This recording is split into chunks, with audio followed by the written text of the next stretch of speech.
He figured I'd need about a month with my god-tier talent. The technique had 10 layers, each covering 10 levels. He gave me Layer 1, levels 100 to 110.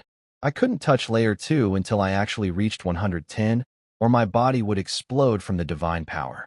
He explained something important about the level 100 transition. Once I mastered the basics, divine power would transform my body for the first time. After that, the measurement system changed completely. My base 10,000 trillion health would convert to 100 divine blood. My base 1,000 trillion attack would become 10 divine attack. 1 unit of divine blood equaled 100 trillion normal health. I did the math in my head. 46 trillion times enhancement multiplied by 100 divine blood came out to about 4.6 quadrillion divine blood. That matched my current stats. He promised to send this month's divine power pills and a set of level 100 eternal grade equipment tomorrow. I couldn't use the pills until I mastered the technique's basics, but once I did, they'd accelerate my training significantly. When I walked out, Lady Hua was waiting. The other wives who used to look down on her were now keeping their distance, their eyes full of caution and flattery instead of contempt. One came over to congratulate her awkwardly. Lady Hua just nodded without a word. Uncle Zhong stood behind her. He whispered that with god-tier talent, I'd reach at least 199. Lady Hua's fingers tightened. 199 was the Star Lord's level. Her son could reach that someday. She asked if I was hungry. I said a little. She smiled and took me home for dinner, 4 dishes and a soup, all home style. She kept piling food on my plate. Eat more, you're too thin. Meanwhile, Saint Tianjiao walked out of the awakening hall looking devastated. His holy tier felt worthless next to god tier. The Empress told him to be patient. 100 years of cultivation meant anything could happen. He understood what she meant. After dinner, I sat in Sheng Yuan's room and opened the Holy Light technique. Golden characters on golden pages, each word pressed into the paper like it had been carved. Holy Light technique. Saint level method. Cultivable to level 200. I stared at those words. This was the beginning of a very long road. But I didn't plan to walk it slowly. I opened the Holy Light technique and started reading. The words made sense individually. Guide divine power into the body. Circulate through limbs. Open divine channels. But strung together, I had no idea what any of it actually meant. How do you guide something you can't see or feel? I tried. Deep breaths. Over and over. Nothing. No sensation, no response, nothing at all. I couldn't even find the door, let alone open it. Then I had an idea. I had 1,000 clones scattered across Origin City. What if all of them practiced simultaneously? Maybe 1,000 attempts at once would speed things up. I sent the order. 1,000 clones pulled copies of the technique from soul storage and started practicing in rental rooms, alleyways, tavern corners, on bridges. 1,000 people breathing, trying to feel something. 1,000 failures. 2 hours later, something changed. A tiny electric sensation ran from my head to my feet. Like a current. I focused on it. The feeling grew, like thousands of tiny needles moving under my skin.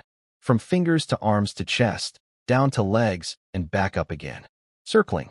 1 loop, 2 loops, 3. Then I heard cracking sounds from deep inside my body. Like ice breaking, like chains snapping. My spine started expanding, each vertebra stretching apart. Divine power poured in from the void above, cold like winter river water, rushing down my spinal column. It hurt. Then it broke through.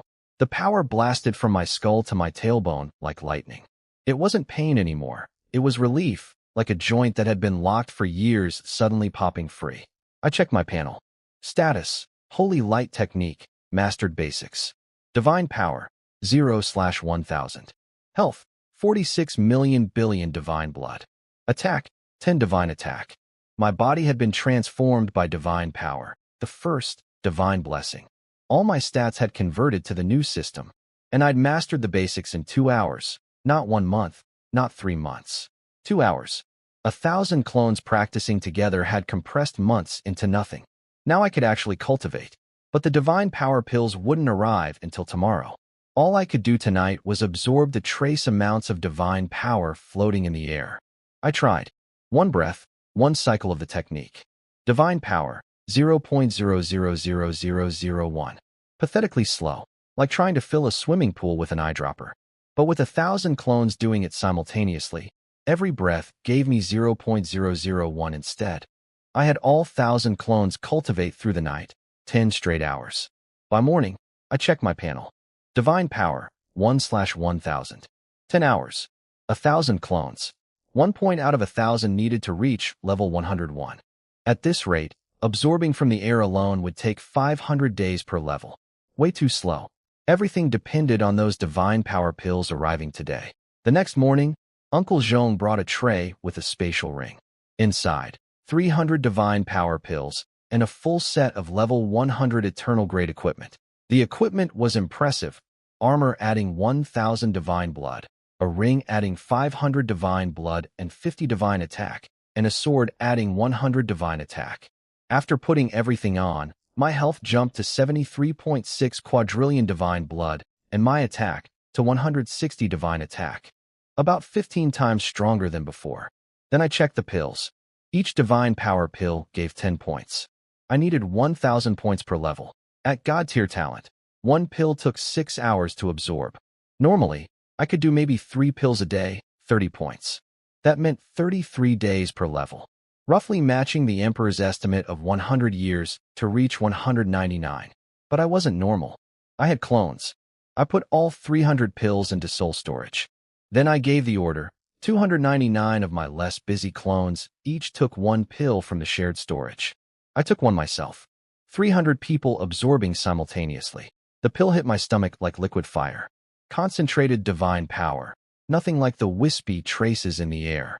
It roared through my blood vessels and bones.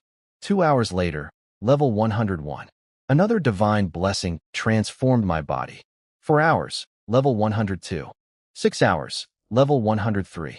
All 300 pills fully absorbed. 6 hours. 3 levels. What would take St. Tianjiao 200 days, I did in a quarter of a day. Even without clones, a god-tier talent would need 100 days for 300 pills. My clones made it over 100 times faster. The twin body and shadow clone bug was absurdly powerful. Even someone with the worst talent could outpace a god-tier genius with 1,000 clones cultivating together. But then came the problem. The pills were gone. Absorbing divine power from the air with 1,000 clones only gave about 2 points per day. Way too slow. I was a prince who received monthly resources. But before level 100, cultivation used the Heaven Tower, not pills, so there was no stockpile. This month's 300 pills were already delivered. That amount was supposed to last 3 months for a normal person. I burned through it in 6 hours. Could I ask the Star Lord for more? How would I explain it? I finished 3 months of pills in 1 day. Can I have more? He'd want to know how. I'd have to mention the clones. 1,000 of them. And how I got them. From a bug exploiting 2 rift rewards. Impossible. That would blow my cover. And blown cover meant death. I stood at the window thinking. Outside, maids were already gossiping about my god-tier awakening. The light pillar during my awakening had been visible across the entire palace. With tens of thousands of people present, royals, servants, guards, there was no way to keep it secret. Soon every planet with no holy light star had a god-tier prince. I needed more pills. Lady Hua's family was too small and weak to help.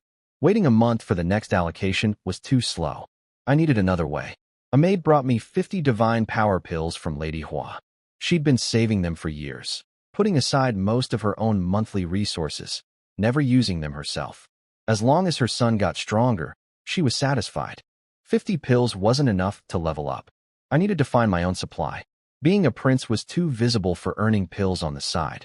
But I had 1,000 clones. The problem was they were all on Origin Star, which was mainly for warriors under level 100, no divine power pills there. I needed to send them to actual second-tier planets where the resources existed. I gave the order. 1,000 clones, split into groups of 10, heading to 100 different planets. Buy pills, earn them, trade for them, steal them, whatever it took. They changed their appearances to match each planet's people and walked through the teleportation gates, vanishing into 100 different worlds. Nobody noticed. 1,000 drops of water disappearing into the ocean. Back at the palace, I stayed in my room. The walls had eyes everywhere. The Empress's spies, other wives' spies, noble family's spies. I was a god-tier talent now. That made me a target for everyone who didn't want me alive. The Empress, Saint Tianjiao, and eventually every other planet would want me dead. Best to stay put, stay quiet, and cultivate whenever pills came in. Speaking of the Empress, she was already plotting. She found out the Emperor gave me 300 pills while Saint Tianjiao only got 100. She saw it clearly. The Emperor was preparing to name me heir. Her son was being pushed aside. She called Saint Tianjiao to her room. He admitted I'd beaten him with one punch in our sparring match. She didn't comfort him. Instead, she smiled coldly and said, "Strong is good. Too weak would make killing him boring." Her plan was simple. Let other planets know about my god-tier talent. The awakening ceremony had thousands of witnesses and a light pillar visible across the entire palace. The secret was already leaking. Once other planets confirmed it, they'd come to kill me themselves. She told Saint Tianjiao the lesson of palace life wasn't about being the strongest or most talented. It was about being the last one standing. And somewhere across 100 different planets, my clones were already hunting for divine power pills to send back through soul storage, while I sat in a dead prince's room, eating his mother's cake, wearing his face, playing the role of a lifetime. My clone arrived on Star Planet under a deep blue sky. First time there. The teleportation plaza was smaller than Origin Stars, but still packed with warriors coming and going. I walked into the biggest pill shop I could find, Star Pill Pavilion, and asked if they sold divine power pills. The shopkeeper looked at me like I'd lost my mind. He explained that divine power pills were so scarce that even royals and major families didn't have enough. They only went to their top geniuses. Regular people and independent warriors had never even touched one. There was nowhere to buy them. The shopkeeper said he'd only seen one in his entire life. 10 years ago, when the Star Planet ruler gave one to the shop's main branch as a birthday gift to display in a glass case. He told me the harsh reality of life after level 100. Before that, everyone leveled up through the Heaven Tower and didn't worry about resources. After 100, you needed divine power to advance, and divine power pills were the fastest way. Without them, you just absorbed the faint traces of divine energy from the air and crawled forward, maybe 2 or 3 levels over a few hundred years. Or you could risk your life hunting for rare herbs in the wilderness that worked better than air, but far worse than pills. I walked out empty-handed. No shops, no market, no supply. The only people with divine power pills were royalty and noble families, and they hoarded every single one. That left one option: take them from those people. Then I overheard a conversation outside a tavern. A group of independent warriors were talking about a royal tournament happening soon, open to anyone between level 100 and 105. The prize: first place gets 100 divine power pills, second gets 50, third gets 30. 100 pills. Exactly what I needed for one more level. I was level 103. The requirement was 100 to 105. I qualified. A rough-looking guy warned me not to bother. He said the top 10 finishers were always from noble families. They had eternal-grade equipment, saint-level cultivation techniques, and 8 divine power pills like candy. Independent warriors showed up just to get beaten and humiliated. I asked where to sign up. He stared at me for 3 seconds, then sighed and told me, "City East, the arena. Registration closes this afternoon." I headed there immediately. When I arrived, there was already a line of several hundred people waiting to register. I signed up for the tournament under a fake name, Lin Lin, number 317. The registrar glanced at me when I said, "Independent warrior," but didn't ask questions. While waiting, I checked in with my other clones across various planets. The news was the same everywhere. Divine power pills simply didn't exist on the open market. Every single one went to royal families and noble clans. My clones had all come up empty. This tournament on Star Planet was the best opportunity any of them had found. The prize was straightforward. First place, 100 divine power pills. Enough for one level. And there was no way I'd lose. My total enhancement was 46 trillion times. These so-called geniuses had maybe tens of thousands or hundreds of thousands times enhancement. The gap was tens of millions to 1. Even with the level suppression rule, losing 5% damage for each level the opponent was above me. The most I'd face was someone 2 levels higher at 105. A 10% reduction meant nothing when I was millions of times stronger. I found a cheap inn in the East District. 10 divine coins a night. I pulled the money from soul storage. Sheng Yuan had over 1 million divine coins that I'd kept. Lay down on the bed and slept. The next morning, the arena was packed. Tens of thousands of spectators crammed into the stands. Banners from all the noble families. Chun clan's Silver Moon, Ouyang clan's Golden Phoenix, Sima clan's Blue Wolf. I stood in the back corner of the contestant area. Number 317, last row. The independent warriors around me were checking equipment and trying to psych each other up. A thin, tall guy next to me asked my level and ability. I said 103, health type. He looked me over skeptically and asked if I could take hits from the noble kids. I said I'd try. The front rows were a completely different world. Noble family kids stood in neat lines wearing eternal-grade gear that gleamed in the morning light. Chins up, voices low, radiating confidence. The two favorites were easy to spot. Chin Tianyu, 105, tall, silver-white armor, silver moon badge, long hair tied back, cold face. Everyone's pick for first place. And Ouyang Manhwa, 104, a woman in light gold armor with a thin sword covered in runes. Cold eyes like ice. When someone called her just a woman, another guy reminded him she'd beaten him senseless last time. The two of them stood next to each other at the very front, not looking at each other. And I stood in the very back, looking like nobody, waiting for my turn to show them what nobody could do. The tournament rules were simple. First round, random matchups, loser goes home. Second round, everyone fights everyone. Most wins takes first place. My first opponent was a level 104 guy from the Chun family with a flaming sword. He told me to surrender and save myself the pain. When the fight started, he charged at full speed and slashed my shoulder. The damage number popped up. His full power strike did practically nothing to me. My reflect passive bounced it right back and cracked his blade. He stared at his broken sword in disbelief.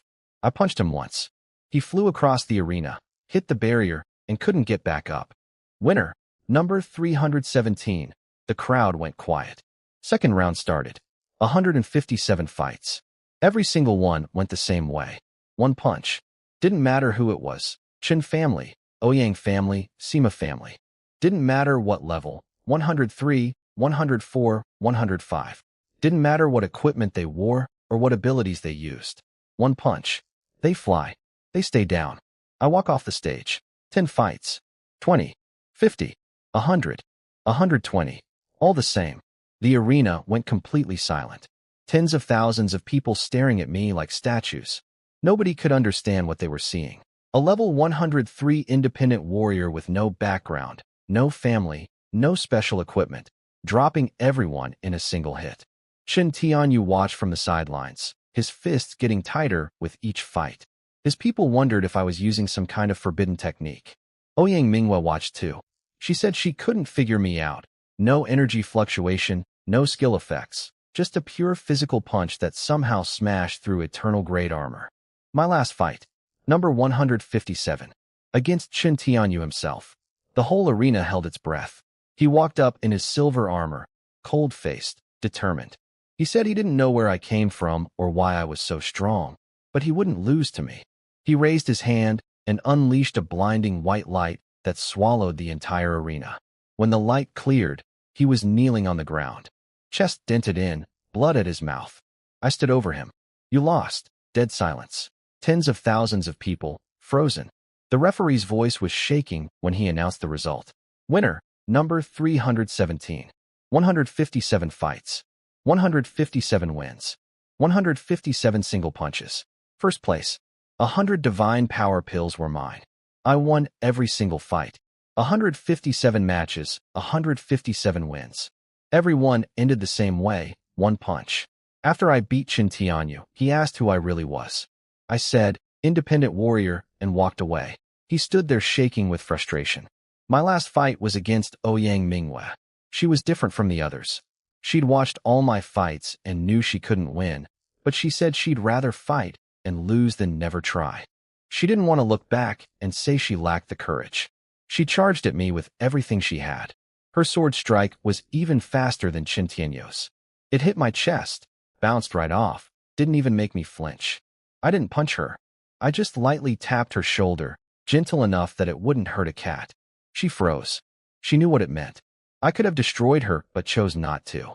Somehow that hurt her pride more than getting knocked across the arena would have. She told me she'd remember my name. Then she said she didn't believe I was really an independent warrior. But she added that it didn't matter who I was. She'd catch up to me someday. Shin Tianyu took second place.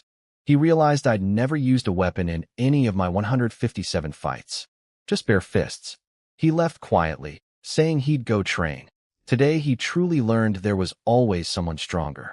At the awards ceremony, an elder named Xing Chun handed me the jade bottle with 100 divine power pills. He looked at me with curious eyes and whispered that if I ever needed anything, I should come find him at the royal palace. I walked out, stored the pills in soul storage, and immediately sent orders to 150 clones. Each one took a pill and started cultivating simultaneously. 6 hours later, level 104. Health jumped to 92,000 trillion divine blood. Attack to 200 divine attack. I still had 501 points toward the next level from leftover pills. Back at Star Planet's royal palace, the elder Xing Chun had already sent someone to investigate me. They found nothing. My name, identity, and background were all fake. No records anywhere. The investigator estimated my real combat power was at least level 110, far beyond my listed 103. He suspected I had beyond-the-rules abilities. Xing Chun stood at his window and smiled. Interesting. They'd keep digging. But they'd never find anything, because Lin Lin didn't exist. He was just one face among 1,000, and by the time they figured that out, I'd be long gone. I got summoned to the council hall. The news about my god-tier talent had leaked. Every second-tier planet now knew that Holy Light Star's 9th prince had awakened a god-tier divine gift. It spread overnight across the entire star region. The emperor was furious. He demanded to know who leaked it. Nobody confessed. The empress sat beside him with a faint smile. I was pretty sure she was behind it. Lady Hua sat in the far corner, quiet as always. When I sat next to her, she grabbed my hand. It was cold. She whispered, "Don't be afraid." I patted her hand and told her I was fine. Grand Elder Xing Xian stood up and said the real issue wasn't finding the leak. It was preparing for what came next. Other planets wouldn't sit by and watch Holy Light Star produce another level 199 warrior. They'd try to assassinate me. They wouldn't dare attack openly since Holy Light Star was ranked first, but they'd find ways to get to me in secret, even inside the palace walls. The emperor made his decision. I was forbidden from leaving the palace. Stay inside, focus on cultivation. For my safety and for Holy Light Star's future. Xing Xian added that just staying inside wasn't enough. Other planets might infiltrate the palace. He recommended round-the-clock guards around my quarters and strict screening of all new servants and guards. After everyone left, the emperor kept me behind. He explained a second threat I hadn't considered: challenges. Star region rules allowed same-tier challenges. Anyone within my 10-level bracket, level 100 to 109, could formally challenge me, and I couldn't refuse. The fight would happen on a challenge platform where killing was permitted. It was Iron Law. So other planets could send their strongest level 109 genius, fully trained in combat techniques, to fight me on a platform where death was legal. It would be a legitimate, rule-sanctioned assassination. He told me that above level 100, there were no more rifts to give skills. Power came from martial techniques that had to be learned and practiced. He wanted me to start training in combat arts immediately, on top of my cultivation. I stayed quiet. In reality, with my 46 trillion times enhancement, I was invincible against anyone below level 124 regardless of their techniques. But I wasn't going to reveal that. Learning combat techniques was still worthwhile. I had 1,000 clones who could practice simultaneously. One day of training for me equaled over 3 years for anyone else. And since most of my clones were struggling to find divine power pills across various planets, they had free time. Might as well put them to work learning every fighting technique they could get their hands on. I walked out of the council hall. Lady Hua was waiting in the corridor, looking worried. She told me not to feel bad about being confined to the palace. My father was just protecting me. I told her I wasn't upset. She smiled that crescent moon smile and took me back for osmanthus cake. I'd barely finished my third piece when urgent footsteps echoed outside. All princes and ministers were ordered to the council hall immediately. When we got there, the emperor was holding a golden letter, his face dark. A secret realm has opened. The Starfall secret realm. The room went silent, then erupted. This realm only opened once every 100,000 years. The last time was 100,000 years ago, when Star Planet's current ruler entered as a young prince. Whatever he got inside was so impressive that the old Star Lord immediately chose him as heir over all the other princes. The rules: only warriors between level 100 and 120 could enter. Holy Light Star got 5 spots. Tomorrow there'd be a competition, top 5 would go. Saint Tianjiao volunteered immediately, chin high, absolutely confident. The 6th prince at level 110, the 7th prince at level 108, and the 4th princess at level 112 also stepped forward. Then the emperor looked at me. His expression froze for a moment. Sheng Yuan, you're not going. The realm is an unclaimed space, far from here. The moment you leave the palace, other planets will try to kill you. Stay here and cultivate. Everyone stared at me. Saint Tianjiao smirked. The empress sipped her tea with a thin smile. I said okay. I'd follow my father's arrangement. The room buzzed with whispers. People said it was a waste, a god-tier talent missing a once-in-100,000 years opportunity. Others said I'd be a walking target the moment I stepped outside. Saint Tianjiao tried to taunt me, saying he'd wanted to fight me in the competition. I looked at him and said, wasn't the last beating enough? Want another one? He shut up. The emperor gave me one last look. Complicated, frustrated, then dismissed everyone. I walked back to my room. In truth, I didn't need this secret realm as badly as they thought.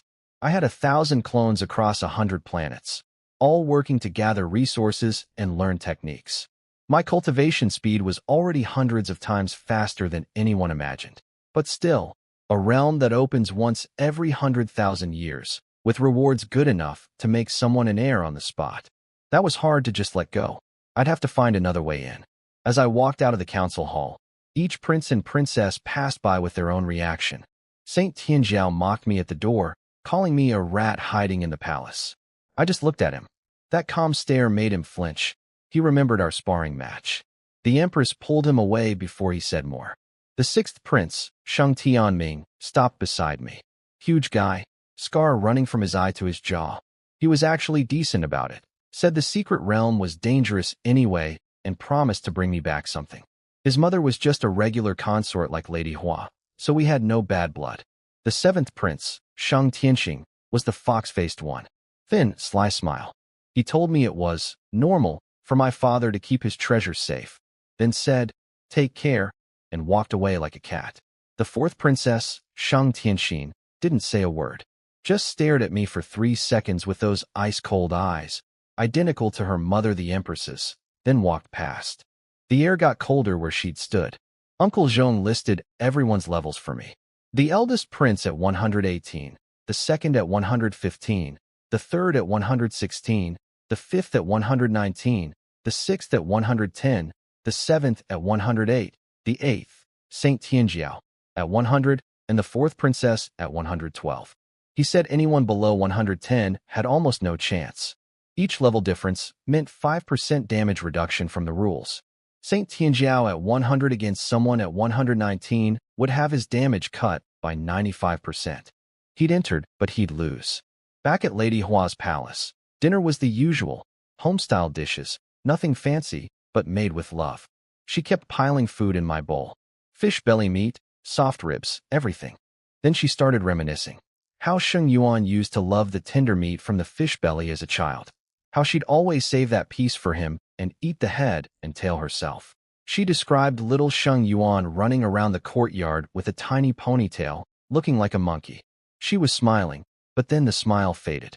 Yuaner, do you have something on your mind these past few days? My chopsticks paused. I quickly ran through Sheng Yuan's memories, checking if I'd slipped up somewhere.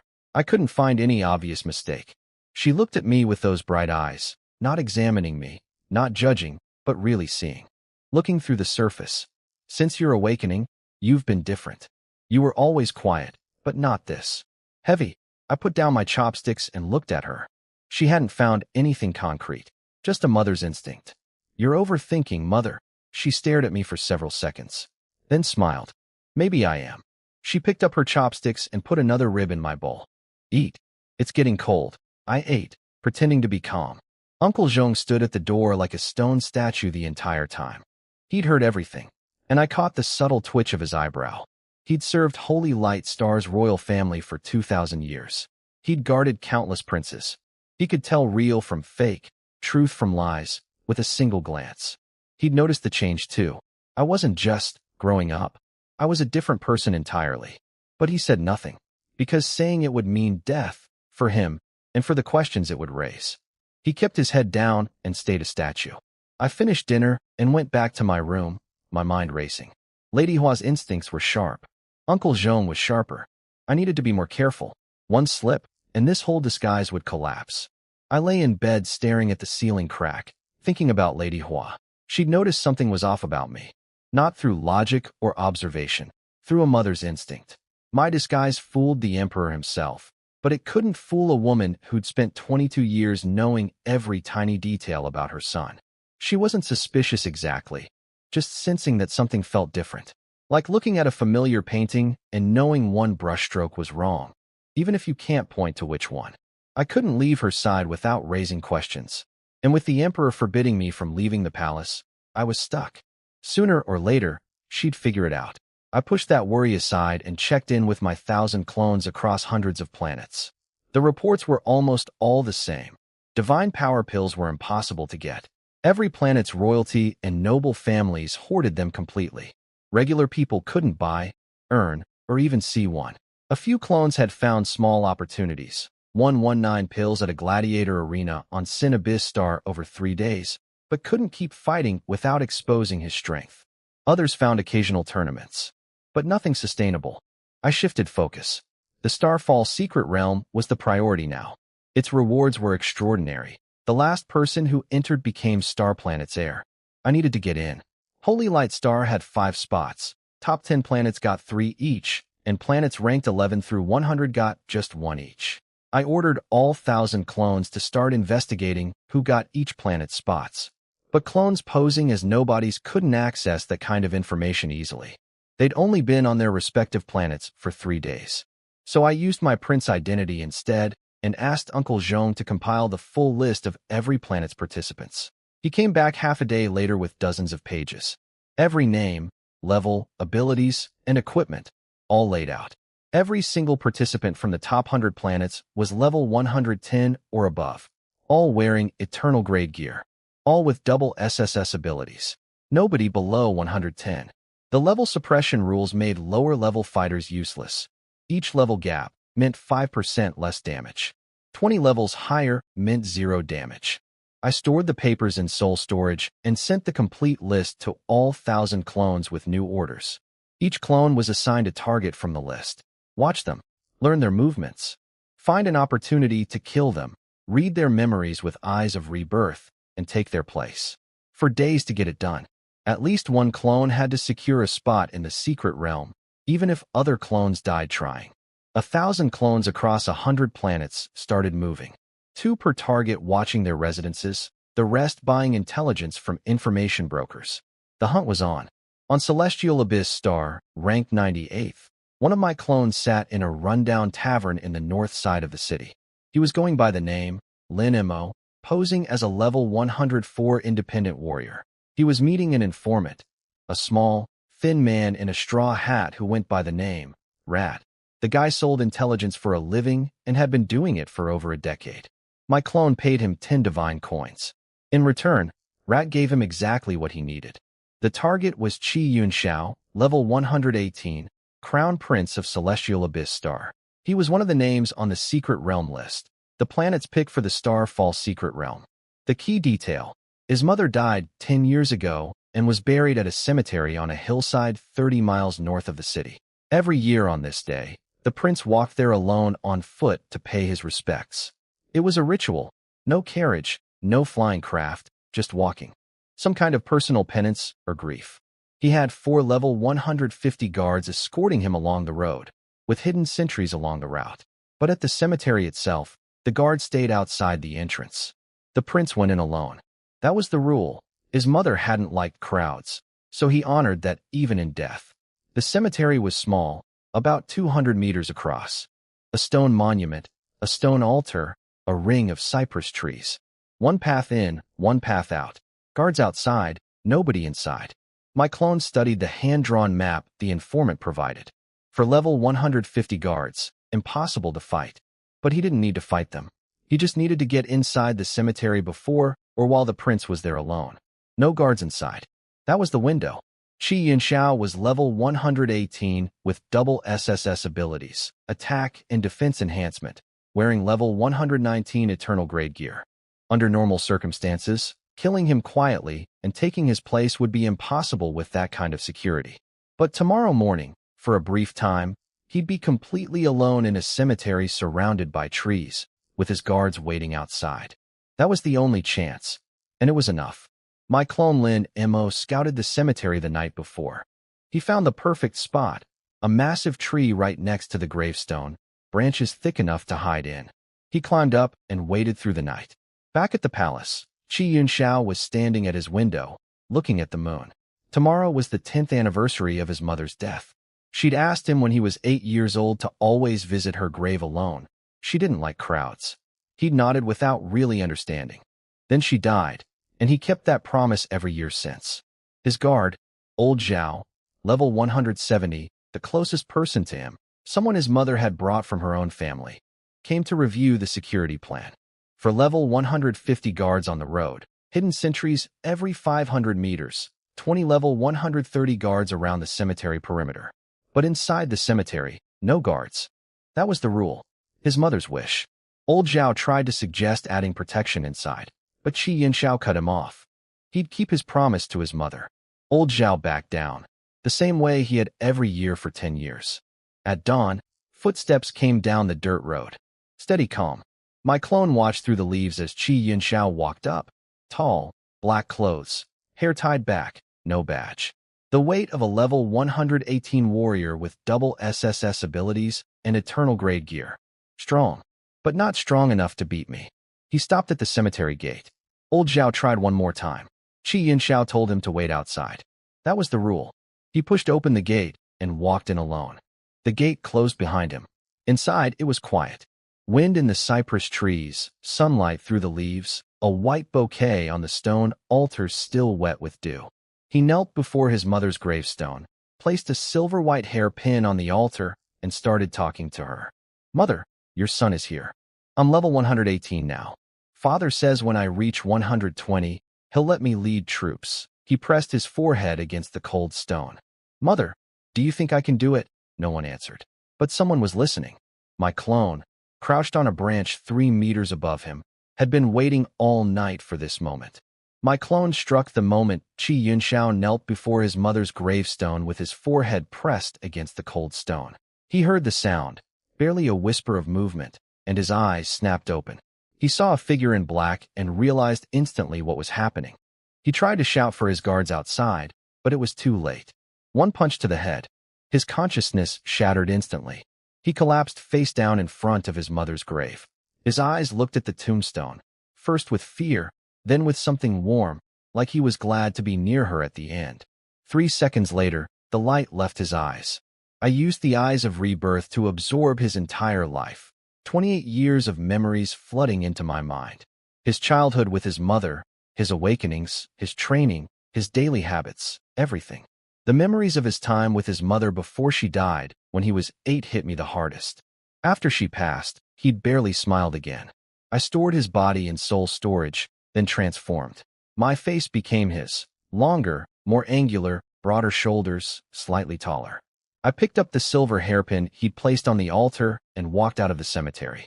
Your Highness, Old Zhao bowed at the gate. I nodded. Back to the palace. The 4 level 150 guards fell into formation around me. I walked at the same steady pace Qi Yunxiao always used, holding his mother's hairpin in my hand.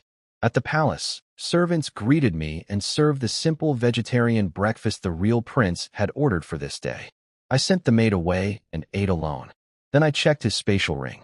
Inside, 2 million divine coins, 3 sets of eternal grade equipment at levels 100, 110, and 118, various materials and pills, and 6 neat piles in one corner. 600 divine power pills. My breath caught. 600. That explained how noble family kids leveled so fast. They were sitting on mountains of these things. The crown prince of a 98th ranked planet had 600 just stockpiled. With his holy tier talent, he could only absorb about 45 per month, so these had accumulated over time. 600 pills would take me from 104 to 109. If I used them alone with God-tier talent, it would take 200 days. But I had clones. 600 clones, 1 pill each, 6 hours. Done. I transferred all 600 pills to soul storage and sent the order. 599 clones, each pulled 1 pill from storage. I took one myself. Find a quiet spot, start cultivating immediately. The remaining 400 clones kept searching for more pills elsewhere. The secret realm spot was secured. I was now Qi Yun Xiao, Crown Prince of Celestial Abyss Star, with a guaranteed entry to the Starfall secret realm. And in 6 hours, I'd be level 109. Meanwhile, on Holy Light Star, the arena was packed with over 10,000 people for the royal competition. 5 spots for the Starfall secret realm were up for grabs. I wasn't competing, the Emperor had forbidden it. But I decided to go watch. I needed to see how strong these princes and princesses actually were. The princes arrived one by one, each making their entrance. Saint Tianjiao came first, chin up, waving to his fangirls in the stands like a peacock. He was only level 100. Everyone knew he'd lose, but he wasn't going to miss a chance to show off. The 6th prince, Sheng Tianming, walked in next, massive, scarred, terrifying. Level 110. When Saint Tianjiao tried to act friendly, Tianming just looked down at him and said flatly, "You? Not good enough." He told Tianjiao to train for 2 more years, and maybe he could survive 3 moves. Tianjiao's face turned red and white.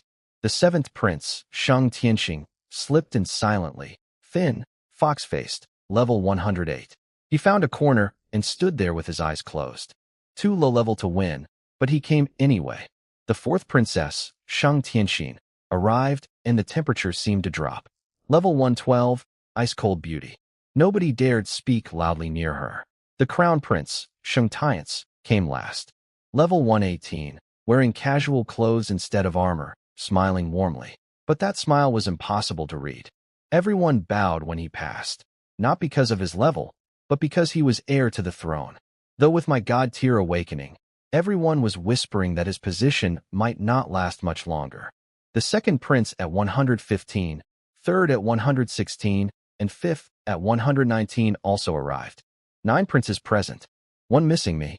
Up in the stands, 3 girls from the Ouyang family were gossiping. Ouyang Qing had spent an hour on her makeup specifically hoping to see me. Ouyang Zi kept watching the entrance with her fox-like eyes. They talked about how I was the future of Holy Light Star, how the Emperor was protecting me too carefully to let me compete. Then someone shouted, "He's here." I walked into the arena. Not in armor, just the usual dark gold casual clothes. I wasn't competing. I was just here to watch. But every eye in that arena turned to look at me. I walked into the arena wearing my usual dark gold casual clothes. I wasn't competing, just watching. The moment I stepped through the entrance, the entire place went silent. Then it erupted. Over 10,000 people screaming my name. Noble girls who'd spent hours on their makeup shrieked until their voices broke. 9th prince, god-tier talent. The future of Holy Light Star. 3 girls from the Ouyang family were the loudest. Ouyang Qing had apparently spent an hour getting ready just to see me. Ouyang Zi, the one with the fox-like eyes, was quieter, but I could tell she wasn't a fangirl. She was calculating, figuring out how to get close to the future Star Lord. In the contestant area, each prince had their own reaction to my arrival. Saint Tianjiao's face went dark with jealousy. This was supposed to be his day to shine, and I'd stolen every eye in the arena just by walking in. The 6th prince Tianming laughed and told Tianjiao he was here to watch him get beaten. The 7th prince Tianxing stood in his corner with closed eyes, but I knew he was listening to everything, waiting for the water to get muddied.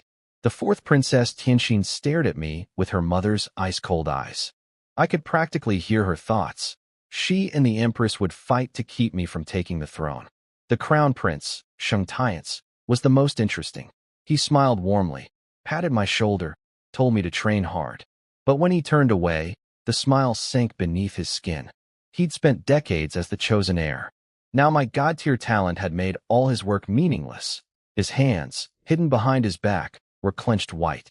He and I stood side by side at the front, 2 mountains, one taller than the other. Everyone could see which was which. The emperor sat in the highest seat, flanked by 4 level 190 elders. He looked at each prince in turn.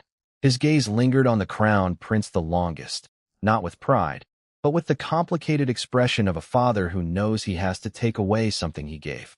Then he announced the rules. Random matchups, winners advance, losers out. Last 5 standing go to the Starfall secret realm. The princes drew lots. I stood in the back watching, taking mental notes on all of them. Their movements, their confidence, their weaknesses. Information my clones could use later. The competition was about to begin, and somewhere on Celestial Abyss Star, my clone was sitting in a dead prince's palace, having already secured 1 spot in the secret realm and absorbed 600 divine power pills through 600 clones simultaneously. I watched the fights from the sideline, arms crossed, face blank. First match, Saint Tianjiao versus the Crown Prince Sheng Tiance. Level 100 against level 118. Everyone knew how it would end. Tianjiao charged first, desperate to prove himself. He threw everything into his attacks, sword strikes blazing with golden light, fast and fierce. Tiance didn't even draw his weapon. He just stood there with his hands behind his back, dodging each strike with the smallest movements, like a breeze shifting. Then he'd tap Tianjiao once. Just a light punch or a pat on the back, and Tianjiao would fly across the arena and crash into the barrier. 3 times Tianjiao got up. 3 times he charged back. Each time, Tiance dodged effortlessly and sent him flying with what looked like 0 effort. By the 3rd time, Tianjiao's nose was broken, his lips split, one eye swollen shut. Blood dripping on the stone floor. Tiance walked over and crouched beside him. I told you, be careful not to get hurt. Tianjiao slapped his hand away. You're my brother. Why do you humiliate me every time? Tiance's hand froze in the air. He stood up and walked away. Paused for a moment at the edge of the platform. Didn't look back. Then kept walking. As Tianjiao was carried past me on a stretcher, he turned his head and stared at my face. I could see it in his one open eye. He thought I was enjoying this. I wasn't. I just stood there watching. Second match, the second prince versus the third prince. Level 115 against 116. They fought hard but fair, traded dozens of blows, and the third prince won by getting his sword to the second prince's neck. They walked off together laughing, arms around each other's shoulders. The crowd said it looked more like play fighting than a real battle. Third match, the fifth prince Sheng Tianfeng at level 119 versus the fourth princess Sheng Tianxin at level 112. 7 levels apart. Tianxin was fast and fierce, her sword strikes sharp and relentless. But the level gap was too much. After a dozen exchanges, Tianfeng's sword was at her neck. Up in the stands, the Ouyang girls were gossiping between matches. Ouyang Qing couldn't stop staring at me. Ouyang Z was the calculating one, watching me the way a chess player watches the board, figuring out how to position herself near the future Star Lord. Ouyang Shui was the shy one, face turning red whenever anyone mentioned me being in their dreams. I kept my expression flat the entire time, just observing, taking note of everyone's fighting style, speed, strength, habits. This information would be useful later. The Crown Prince was strong, genuinely strong. Level 118, and he hadn't even tried today. He beat Tianjiao without drawing his weapon, without breaking a sweat. Behind that warm smile was something cold and sharp. But none of them knew what I really was. None of them knew that while they fought for 5 spots, my clone on Celestial Abyss Star had already secured 1, and was currently absorbing 600 divine power pills through 600 other clones simultaneously. The remaining matches played out as expected. Level differences decided everything. The 5th Prince Tianfeng beat the 4th Princess Tianxin easily, 119 versus 112, 7 levels apart. He barely broke a sweat. She fought hard for a dozen exchanges, but couldn't land a real hit. When his sword reached her neck, she just stood there for a moment, staring at nothing. She was the type who couldn't accept losing, especially when it meant missing a once-in-a-lifetime opportunity. The second and third princes fought a fair match, and the third prince won. They walked off together like friends. The remaining spots filled out quickly. Final 5 for the Starfall Secret Realm. The 5th Prince Tianfeng at 119, the Crown Prince Tiance at 118, the 2nd Prince Tianwu at 115, the 3rd Prince Tianyun at 116, and from the losers bracket, the 4th Princess Tianxin at 112. Tianxin barely scraped through, but when she did, The tension drained from her face, and the confidence came back to her eyes. As the crowd dispersed, I started walking toward the exit. The moment I moved, every noble girl in the stands locked onto me like I was a magnet. I could hear their chatter behind me. He looked at me. No, he looked at me. You're both delusional. The Ouyang girls were the loudest. Ouyang Qing announced to everyone within earshot that she was going to marry me. Some girls laughed at her. She fired back. Her family was the best among all the noble houses. Her looks were fine. Her talent was fine. So why couldn't she? Nobody had a good answer for that, though everyone was thinking the same thing. Every royal family across every planet would be targeting the future Star-Lord. Ouyang Zi stayed quiet, watching me with those calculating fox eyes. She wasn't dreaming about romance. She was planning. Saint Tianjiao was being carried out on a stretcher. The seventh prince, Tianxing, walked beside him, pretending to be concerned while subtly twisting the knife. He pointed out that Tianjiao had entered just to show off, but ended up humiliated by the crown prince, and then had his spotlight stolen by me simply walking into the arena. Everything Tianjiao did today was pointless. Tianjiao's fist tightened until the wooden stretcher handles creaked. As Tianxing walked away, he glanced back, not at Tianjiao, but at me. A flash of something crossed his eyes, gone before anyone could see it. I walked out without looking back.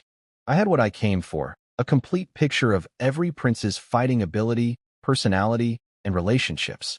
The political landscape of this royal family was a tangled mess of jealousy, ambition, and fear, all revolving around one thing, my god-tier talent. And while they were all focused on me, my clone on Celestial Abyss Star was leveling up to 109 with 600 stolen divine power pills, getting ready to enter the Starfall secret realm through a dead prince's spot. After the tournament ended, the noble girls in the stands were still hanging around, chatting about me. I could hear them talking about wanting to marry me. One girl, Ouyang Qing, was staring at where I'd gone with clenched fists, saying she'd definitely marry the ninth prince.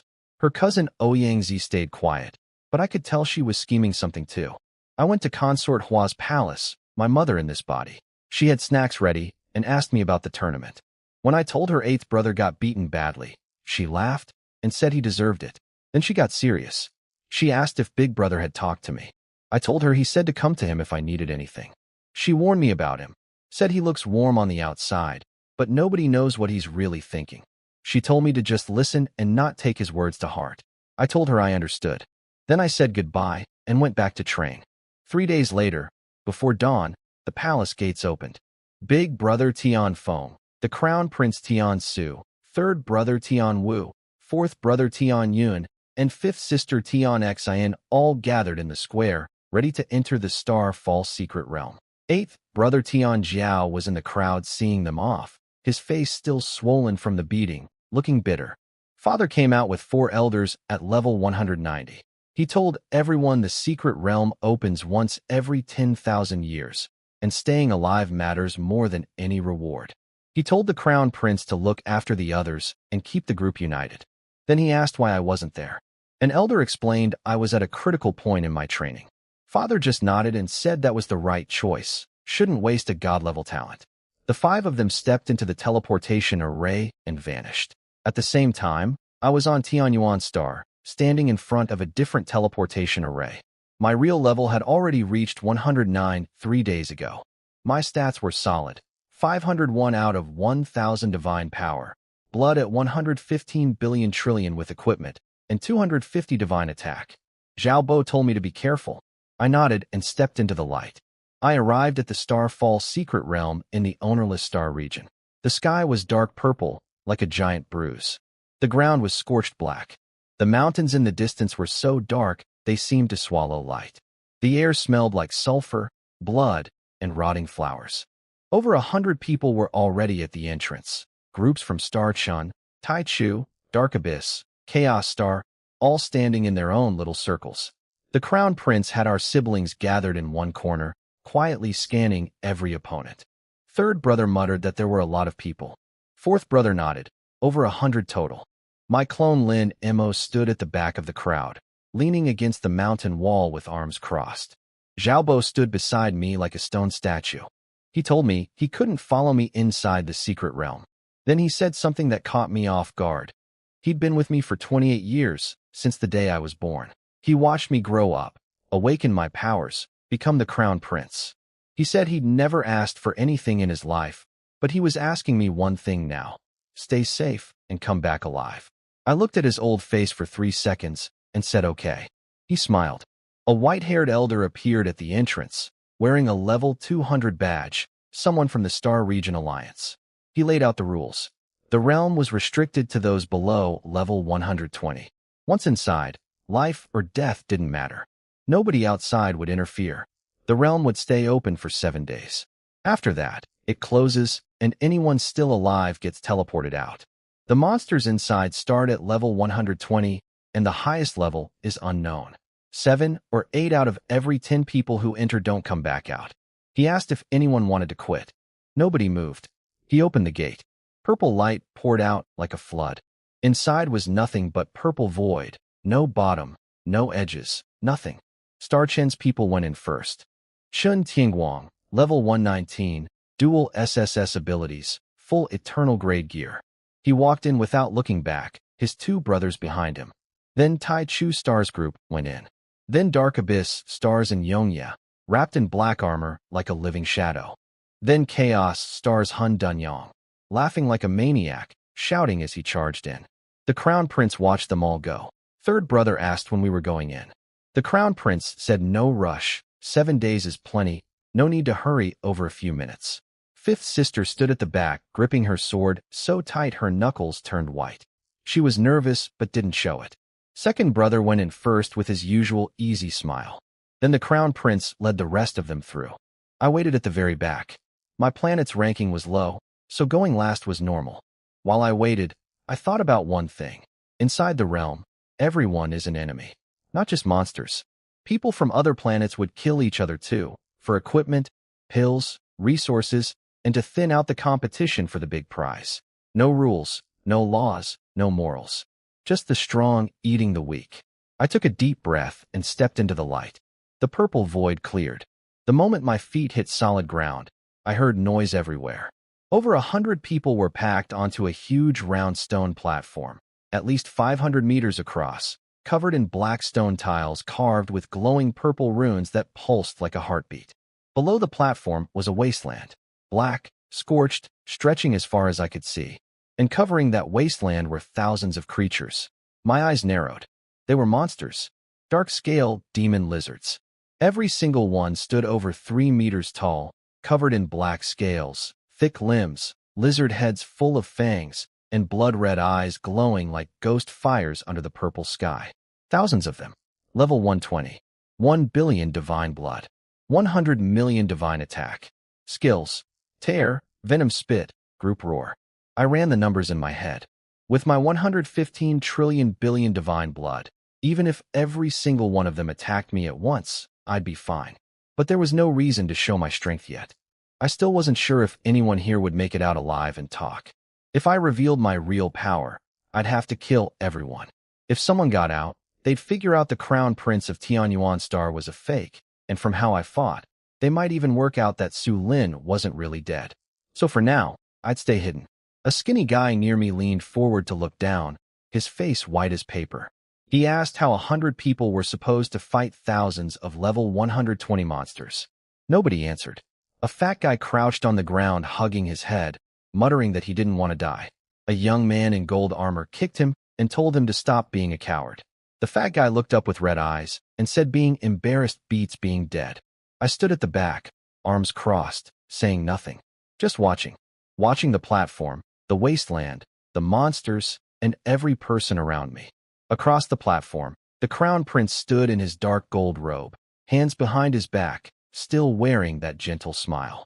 But his eyes never stopped scanning the wasteland, the monsters, the people.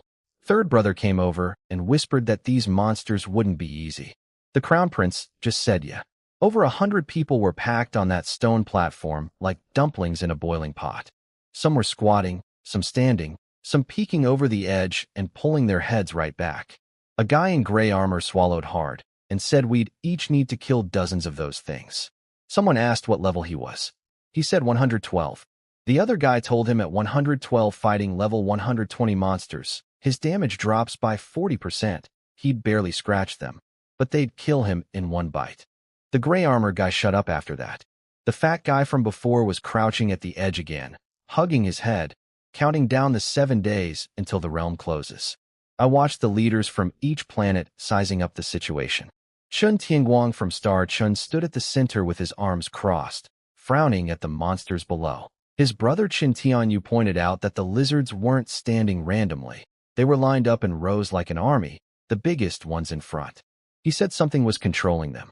Maybe a boss. Tai Chu from Tai Chu Star stood at the edge looking like a scholar, but his eyes were cold as winter. His man Tai Su suggested luring the monsters in small batches instead of fighting them all at once. But when Tai Chu asked who would be the one to lure them, nobody volunteered.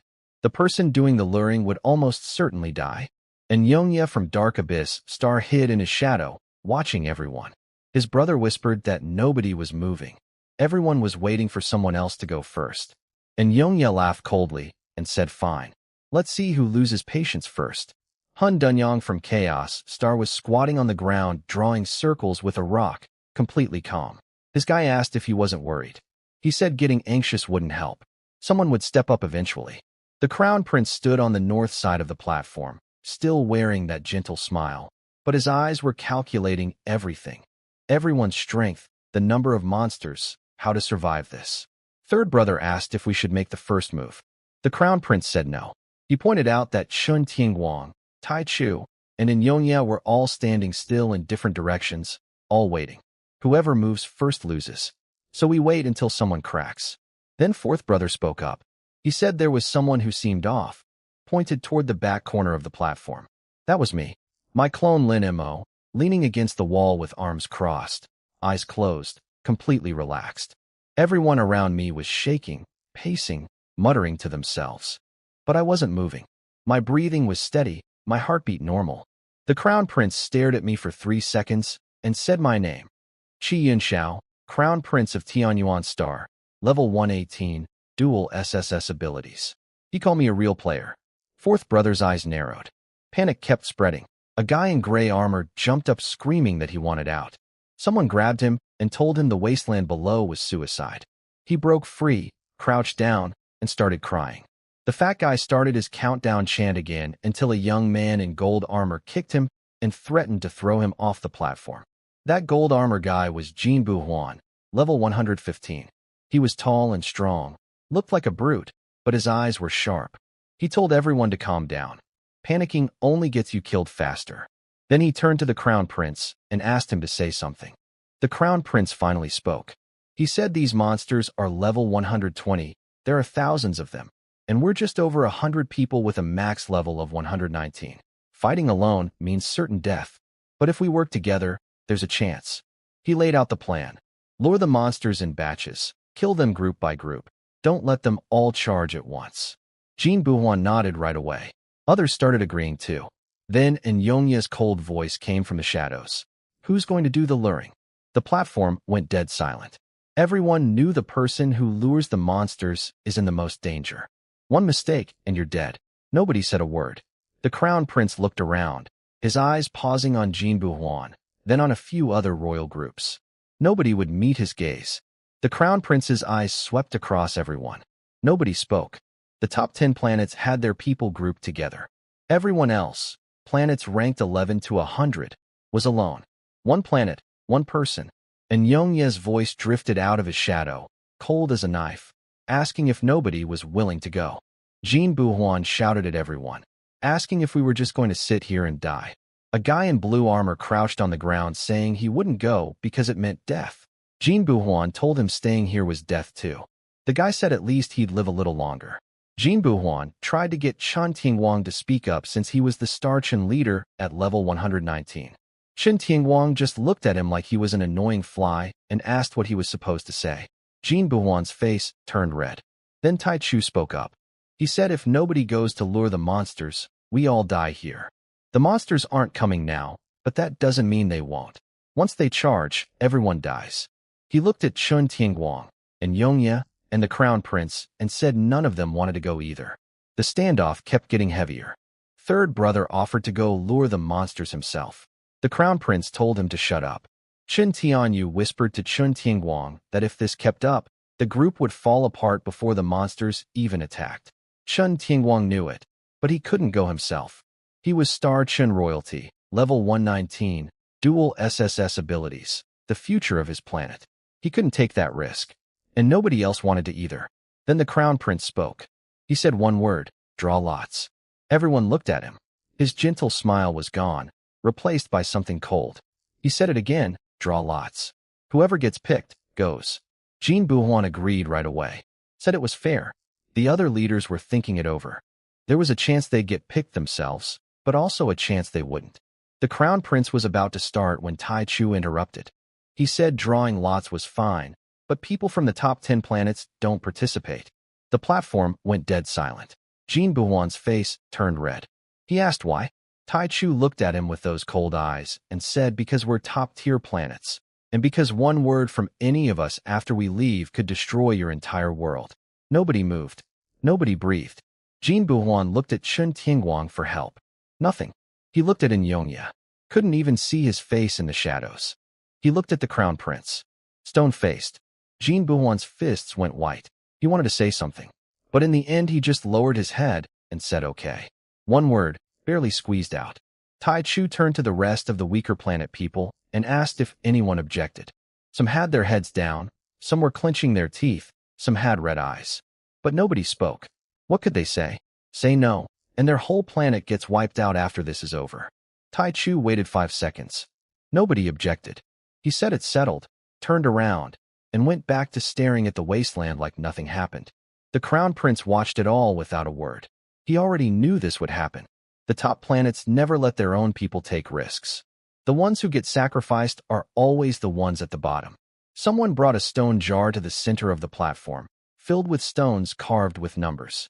The non-top tier people went up one by one to draw. Some hands were shaking. Some clenched their teeth. Some closed their eyes. I stood at the back, leaning against the wall, watching everything. My planet was ranked 98th, so I had to draw too.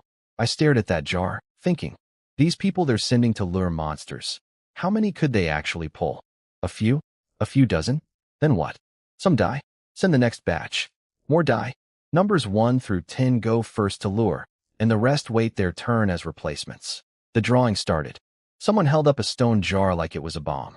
Inside were 90 stones, numbered 1 to 90, one for each person outside the top 10 planets. Draw 1 through 10, you go in the first batch. When someone dies, the next number fills in. Die, replace. Die, replace. Until all the monsters are lured or all the people are dead. Jin Buhuan went first. I watched him close his eyes, reach in, and pull out a stone. He opened his fingers slowly. Number 3. First batch. His face went white and his hand wouldn't stop shaking. A young guy in gray-white armor drew number 6. First batch. He didn't say anything, just leaned against the wall with his head down. Then a scarred man called Lu Tiniu stepped up. He was from a planet ranked in the 90s, level 117, wearing beaten-up dark red armor. He drew number 1. First. The very first one to go? He squeezed the stone until his knuckles turned white, walked to the side, sat down, and started eating a piece of dry bread. Someone asked if he wasn't scared. He said yeah. They asked how he could still eat. He said he wanted a full stomach before he goes. I drew number 35. That meant 25 people would have to die before it was my turn. I looked out at the thousands of monsters on the wasteland. 25 deaths was very likely, which meant I'd almost certainly have to go out there and lure monsters too. Others drew their numbers. Some went pale. Some went weak in the knees. One guy who drew number 2 laughed, a bitter laugh uglier than crying. In less than 15 minutes, all 90 stones were drawn. The first 10 were set. The fat guy who drew number 5 started crying. Not loud, but this choked, squeezed out sound, like an animal being slaughtered. He crouched on the ground shaking, repeating that he didn't want to die. The short guy next to him wanted to say something comforting, but couldn't, because he was shaking too. The tall, skinny one leaned against the wall with his eyes shut, mumbling, either praying or saying goodbye to his family. Jin Buhuan spoke up. He told everyone they didn't have to die. The job was just to lure the monsters back. The Crown Prince and the others would be waiting on the platform to fight. Run fast enough, and you live. Lu Tiniu finished his bread, stood up, dusted off his hands, and pulled out his dark red blade. He didn't look at Jin Buhuan. He just stared at the monsters and said if Jin Buhuan was done talking, let's go. Early death, early peace. He walked toward the edge of the platform and stopped. Turned around. Looked at the leaders of the top planets one by one. Chun Tingguang, Tai Chu, and Yongye, Hun Dunyong, the crown prince. His eyes held nothing. No hate, no resentment. Just emptiness, like still water. He said if they die, please bring their bodies back. Don't let those beasts eat them. Then he turned and jumped off the platform. First one down. Jin Buhuan gritted his teeth and jumped. Second, the short guy. Third, the gray-white armor guy. Fourth, the fat guy. Fifth, one by one, all 10 jumped down onto the scorched wasteland. The ground was so hot it made their boots smoke. Jin Buhuan looked down at his feet, didn't care, looked back up at the 3,000 monsters lined up like a wall of blood-red eyes. Lu Tiniu stood at the front, blade held across his body, not looking back. He asked how they should do this. Jin Buhuan walked up beside him and said to throw a rock at one first and see how they react. Jin Buhuan threw a rock at the closest dark-scale demon lizard. It hit its head with a thud.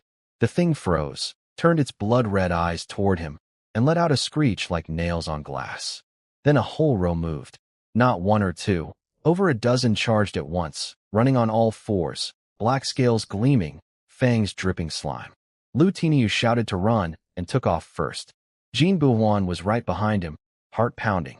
The short guy ran third, kept looking back even though Jin Buhuan yelled at him not to. One of the lizards opened its mouth and a beam of purple light shot out like a laser. The short guy dove to the ground just in time. The blast hit the dirt and blew a crater open. Jin Buhuan yanked him up and they kept running. 50 meters behind them. 40, 30. I could hear the monsters breathing from up on the platform, heavy like bellows. Then another purple beam fired. This one hit the fat guy in the back. He flew forward, slid across the ground, his armor shattered, flesh torn open to the bone. He screamed, then reached out his hand toward the others begging for help. Jin Buhuan stopped and wanted to go back. Lu Tiniu grabbed his arm like a steel clamp and told him the fat guy was already dead. They kept running. Behind them, the biggest lizard bit down on the fat guy's leg. I heard the bone snap. Then silence. Jin Buhuan ran with tears streaming off his face. 80 meters to the platform. 60. 40. He could see the crown prince standing at the edge with his hands behind his back, that gentle smile back on his face. All the top planet leaders were standing there looking down. Like watching a show. Jin Buhuan screamed up at them that the monsters were coming. Nobody answered, but they got ready. Chun Tingguang drew a glowing silver sword. Tai Chu pulled out a small mirror swirling with energy, and Yongye melted into his shadow. Hun Dunyong raised both hands and formed a ball of red-black light above his head like a small sun. Third brother raised his axe. Fourth brother gripped his thin sword. Fifth sister drew her blade. Jin Buhuan reached the platform and his legs nearly gave out.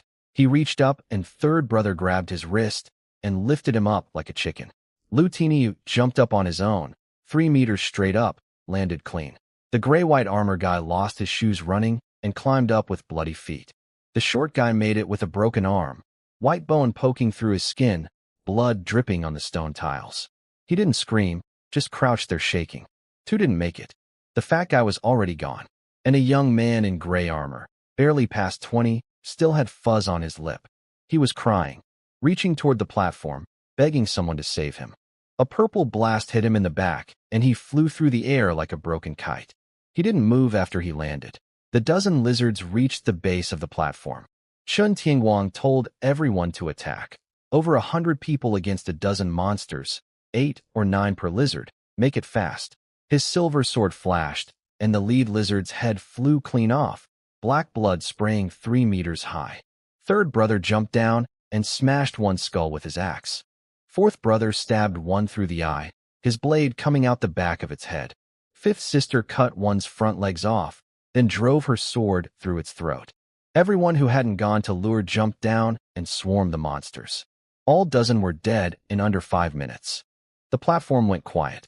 Jin Buhuan lay at the edge gasping. The short guy sat holding his broken arm, tears running silently. The gray-white armor guy sat staring at his bloody bare feet, picking at dirt in the stone cracks. Lu Tiniu stood at the edge, pulling his blade out and putting it back, over and over. Nobody talked.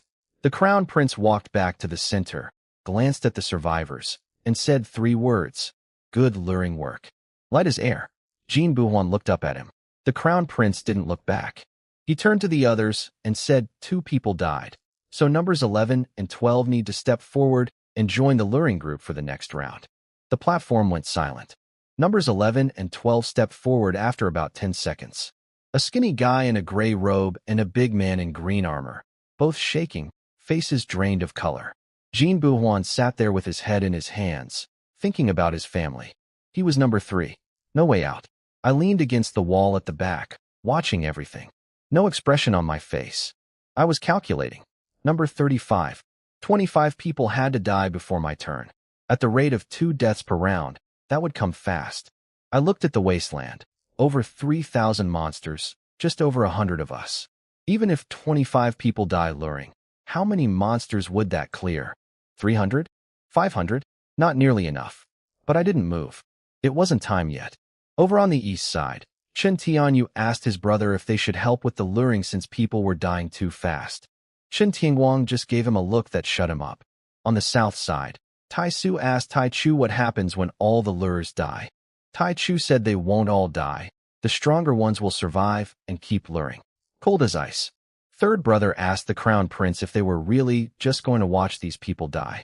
The Crown Prince asked if he wanted to go lure instead. Third brother gripped his axe handle until his knuckles went white. He wanted to say yes, but he couldn't, because he was scared too. The Crown Prince told him if he didn't want to go, shut up. Fourth brother noticed me again. He told the Crown Prince I was too calm. Everyone else was terrified, but I had my eyes closed like I was watching a show that had nothing to do with me. The Crown Prince said maybe I had a hidden card. Fourth brother kept watching me. Rest time ended. The second batch lined up at the edge. Jin Buhuan, Lu Tiniu, the gray-white armor guy, the tall skinny one, and the short guy with the broken arm all stood up. Jin Buhuan told the short guy to sit this one out. The short guy shook his head and said they wouldn't let him stop unless he was dead. His arm was broken, not his legs. He smiled bitterly and said he could still run. The new 11 and 12 joined them. 10 people jumped down. They walked toward the monsters in silence. At 100 meters out, Jin Buhuan and Lu Tiniu each threw a rock at a lizard's head. This time, dozens of monsters charged. Not a dozen like before. Dozens. Jin Buhuan looked back, and his legs nearly gave out. Lu Tiniu ran at the front with his blade clenched between his teeth. The gray-white armor guy ran barefoot on scorched ground, feet covered in blood. The short guy ran with his broken arms swinging, face white with pain. They all ran. A purple beam hit number 10 in the back. He flew through the air and crashed down. 3 lizards surrounded him. Jin Buhuan didn't look back after that. The Crown Prince counted 43 monsters charging toward the platform. He told everyone, over 100 people against 43, 2 or 3 per monster, finish them fast. The survivors scrambled onto the platform. Lu Tiniu jumped up on his own. Jin Buhuan needed third brother to pull him up again. The short guy's broken arm had swelled up purple-black like a rotten eggplant. Number 11 made it, but took a purple blast to the back, armor shattered, flesh torn open, couldn't move. Number 12 got up with a bone spike stuck in his thigh, pulled it out himself, grunted, wrapped it with torn cloth. Number 10 didn't come back. Jin Buhuan looked over the edge and saw him lying still with 3 lizards standing on his body, screeching. Then the Crown Prince jumped down first and cut a lizard's head off. Everyone followed. Third brother smashed skulls with his axe. Fourth brother stabbed through eyes. Fifth sister cut legs off. Chen Tianguang's silver sword dropped 3 in a row. Tai Chu's mirror blasted a hole through one's chest. And Yongye slipped out of shadow and slit a throat. Hun Duanyang's energy ball exploded into a whole group.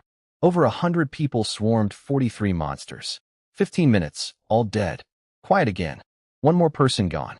Jin Buhuan lay at the edge staring at the bodies, eyes red. He knew he'd probably die the same way on some future round. Round after round of luring. The smell of blood on the platform got thicker, monster blood and human blood mixed together. Jin Buhuan was still alive, barely. His left shoulder had a chunk of flesh torn off, white bone showing through blood-soaked bandages. He'd been counting. 17 rounds done. 26 people dead. Lu Tiniu, Number 1 died on the 6th round. He got hit by a purple beam in the back, but didn't fall.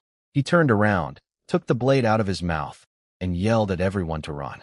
Jin Buhuan tried to grab him. Tina shoved him away and charged into the lizard pack. His blade flashed 3 times, killed one. Then they swarmed him. A lizard bit his left arm off. He didn't scream, just swung with his right hand and killed that one too. Another bit his right leg. He dropped to his knees, stabbed one more in the belly with his blade. Then he went still. The short guy with the broken arm lasted until the 9th round. His arm had swollen to the size of a thigh, purple-black and rotting. He couldn't run anymore. He sat on the ground and told Jin Buhuan not to come back for him. They'd both die. He smiled and asked Jin Buhuan to pass a message to his father. Before he could finish, a lizard bit his neck. The gray-white armor guy died on the 12th round. His feet had been raw and bloody since the first run, leaving red footprints every time. A purple beam broke his shin. He crawled forward on the ground for 10 meters before a second beam hit him. The skinny tall guy died on the 16th round. Every time before jumping down, he'd whisper his family's names, his father, mother, wife, daughter. He'd finish the list, then jump. On the 16th round, he looked back at Jin Buhuan one last time before jumping. A look somewhere between goodbye and regret. He never came back. 26 dead. Less than 600 monsters cleared. Over 2,400 still left. At this pace, everyone would die before the monsters ran out. Jin Buhuan looked at the top planet leaders.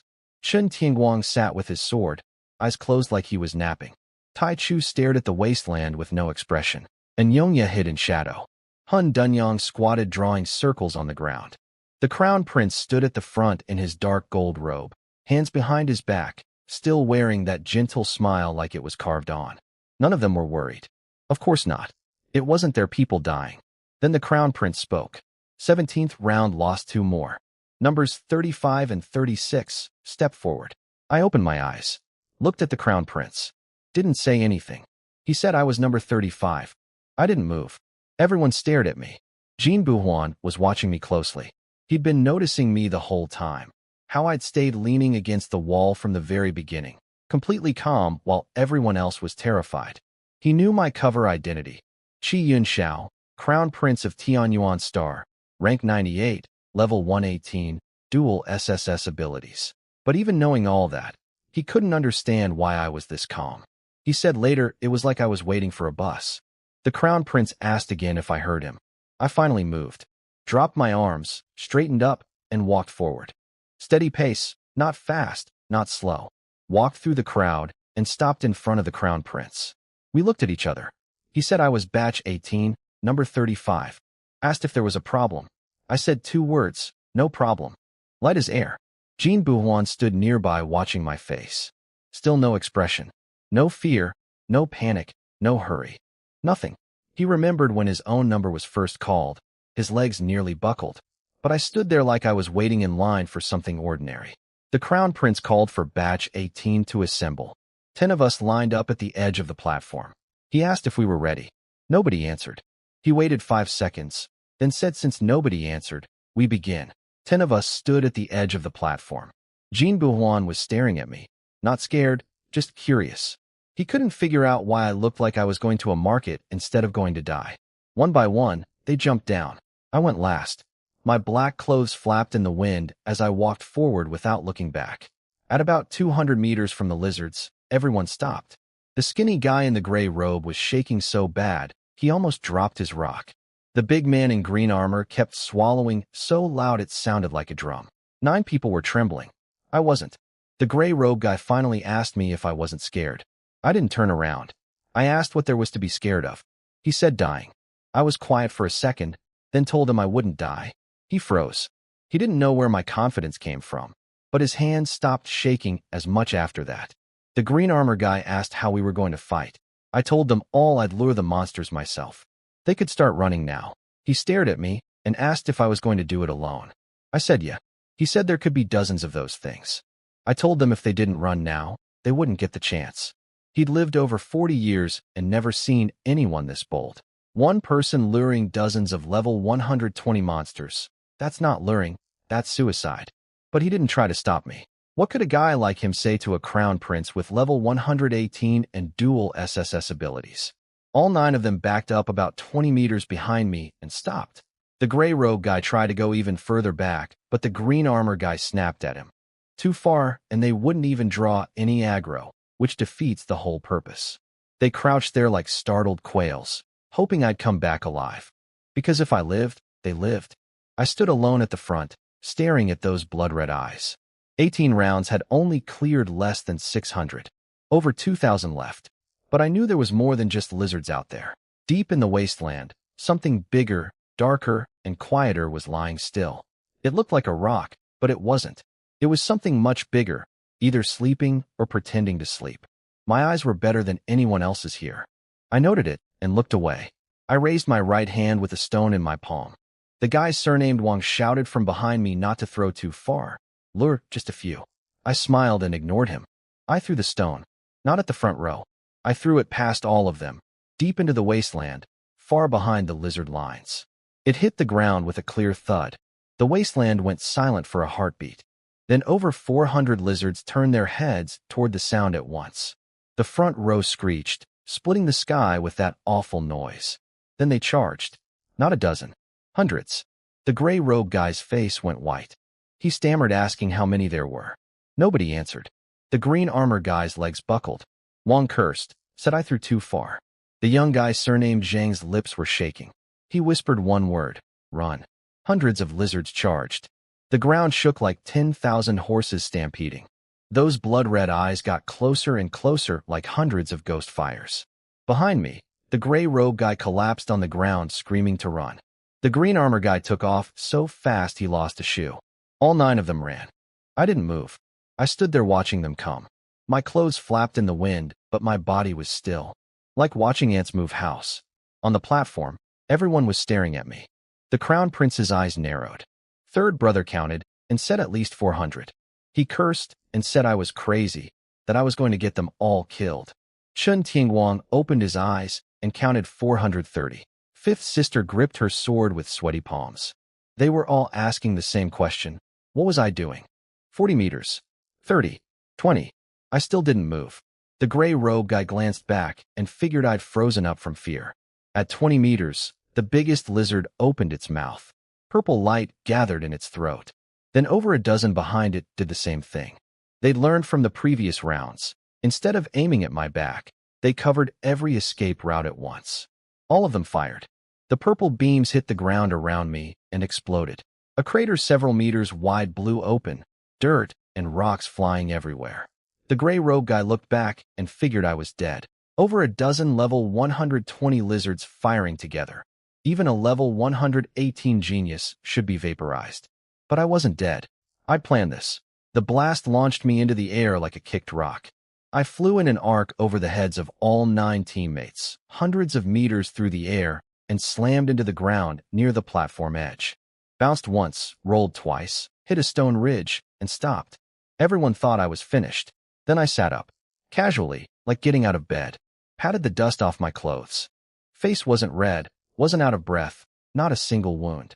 My outer clothes had a few burn holes, but the inner armor underneath didn't have a single mark.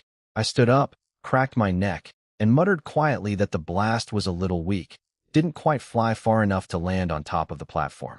Third brother's jaw dropped. Chen Tianyu forgot about his own bleeding leg and just stared. Tai Chu's expression barely changed, but his eyes never left me. Fourth brother whispered to the crown prince that my defense was ridiculous. The crown prince didn't speak, but I could tell from his eyes. He was rethinking everything about me. He figured my defense ability might be beyond normal rules. He even thought of another possibility, someone who'd been dead for 2 years, but pushed that idea away. Impossible, he told himself.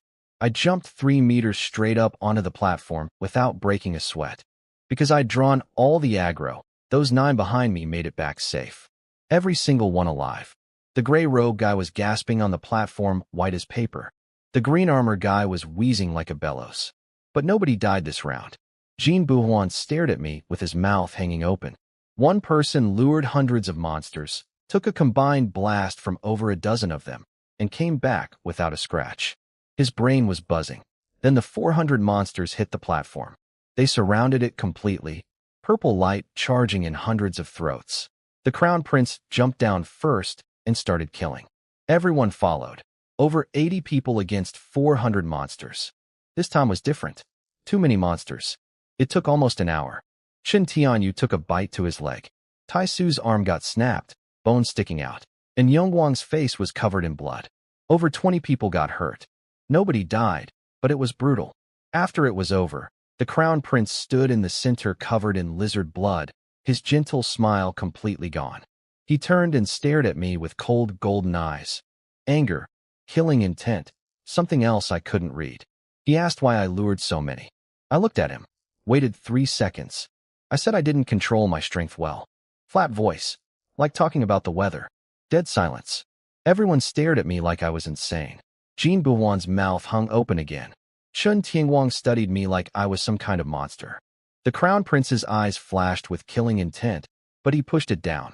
Later, the top planet leaders huddled together. Shin Tianguang said I couldn't be allowed to live. Third brother asked who'd lure monsters if they killed me. Shin Tianguang told him nobody else here could lure that many and survive. So I was useful for now. He didn't finish his sentence, but everyone understood. Once the monsters were cleared, that's when they'd come for me. The top planet leaders decided I should go alone next time. Shin Tianguang said I had the strength and bringing others would just risk more lives. Tai Chu said to tell me not to lure too many. Another 400 could get people killed. They sent the Crown Prince to talk to me. He walked over and told me I'd go alone next round. Just a few dozen at a time. I said okay, I'd be careful. He smiled his warm smile, thanked me on behalf of everyone, and walked away. Behind my back, they were all talking. Tai Chu muttered that no matter how strong someone from a low-rank planet is, they still serve the top planets. And Yongye said rules are rules. Fourth brother asked third brother if he didn't find it strange. My defense was beyond anything that made sense. Third brother guessed maybe I had a super rule defense ability. Fourth brother didn't buy it. A planet ranked in the 90s producing that kind of talent? Impossible. But he kept quiet. Staying alive came first. Fifth sister was watching me too. She noticed something that bothered her. When the Crown Prince told me to go alone, I didn't flinch. Didn't even blink. Like he'd said, go eat dinner. Instead of, go face 2,000 monsters by yourself. It reminded her of someone. Someone who'd been dead for 2 years. The one who soloed a level 20 rift to pure color. The one who escaped 10 level 190 attackers twice. The one who cleared the realm of creation. That person was this calm. This abnormal. This inhuman. She gripped her sword tighter. No, that person was dead. Elder Shengxian verified the body himself. The verification stone confirmed it. Dead is dead. She forced the thought down. The Crown Prince called my name. I opened my eyes, stood up, and walked to the edge of the platform. Alone. No one else. I looked down at the scorched wasteland. Over 2,000 lizards staring up at me with blood-red eyes like they were looking at a dead man. I jumped down, walked forward. Steady pace, like a stroll. 100 meters. 80. 60. 50. I stopped. The biggest lizard opened its mouth. Purple light gathered. A whole row behind it did the same. Purple glow connecting like a river of stars. I smiled slightly, crouched down, picked up a stone, stood up, aimed, and threw. Not at the front row. I threw it as far as I could, way past every single lizard, deep into the back of the wasteland. The stone hit the ground with a soft thud. In that dead silence, it sounded like a bomb. Every single lizard turned its head. Over 2,000 of them. Then the biggest one turned back to me, eyes full of rage. It opened its mouth and screeched. Every lizard stood up at once. Every mouth opened. Every throat screamed together. A sound like a tsunami, like mountains collapsing. On the platform, Jin Buhuan's ears went deaf from the noise. He looked out, and his eyes went wide. All of them. Not dozens. Not hundreds. All 2,000 charged at once. The ground didn't just shake. It convulsed, like an earthquake, like something was trying to claw its way out from below. The stone platform itself was rocking. Dust jumped from the cracks between the tiles. The Crown Prince's face went white. Not nervous white. Bone deep, genuine terror white. He'd lived almost 40 years and seen everything. But 2,000 level 120 monsters charging at the same time was something new. He screamed for everyone to prepare for battle, his voice like thunder. Third brother said there were too many. The crown prince told him to shut up and focus. There was no way out now. Fourth brother gripped his thin sword, but his hand was shaking and he couldn't stop it. Fifth sister drew her blade. Her hand was steady, but her eyelashes trembled. Chen Tianguang's face went iron gray. He squeezed out 4 words through his teeth. That maniac. His brother begged him to retreat. Chen Tianguang asked where exactly they'd retreat to. There was nowhere to go. Even Tai Chu, cold, emotionless Tai Chu, finally had something new in those icy eyes. Fear. 2,000 monsters charged at once. The ground shook like an earthquake. The sky turned purple from all the light gathering in their throats. I stood right there and didn't run. Hundreds of them fired at the same time, purple beams sealing off every direction. The explosion blew a crater dozens of meters wide. I got launched like a cannonball, flew over the entire platform, and slammed into the mountain wall behind it. The impact cracked the rock like a spiderweb and buried me under rubble. Everyone thought I was dead for sure this time. Then I pushed my hand out of the rocks. Not struggling, just casual, like reaching out of a blanket.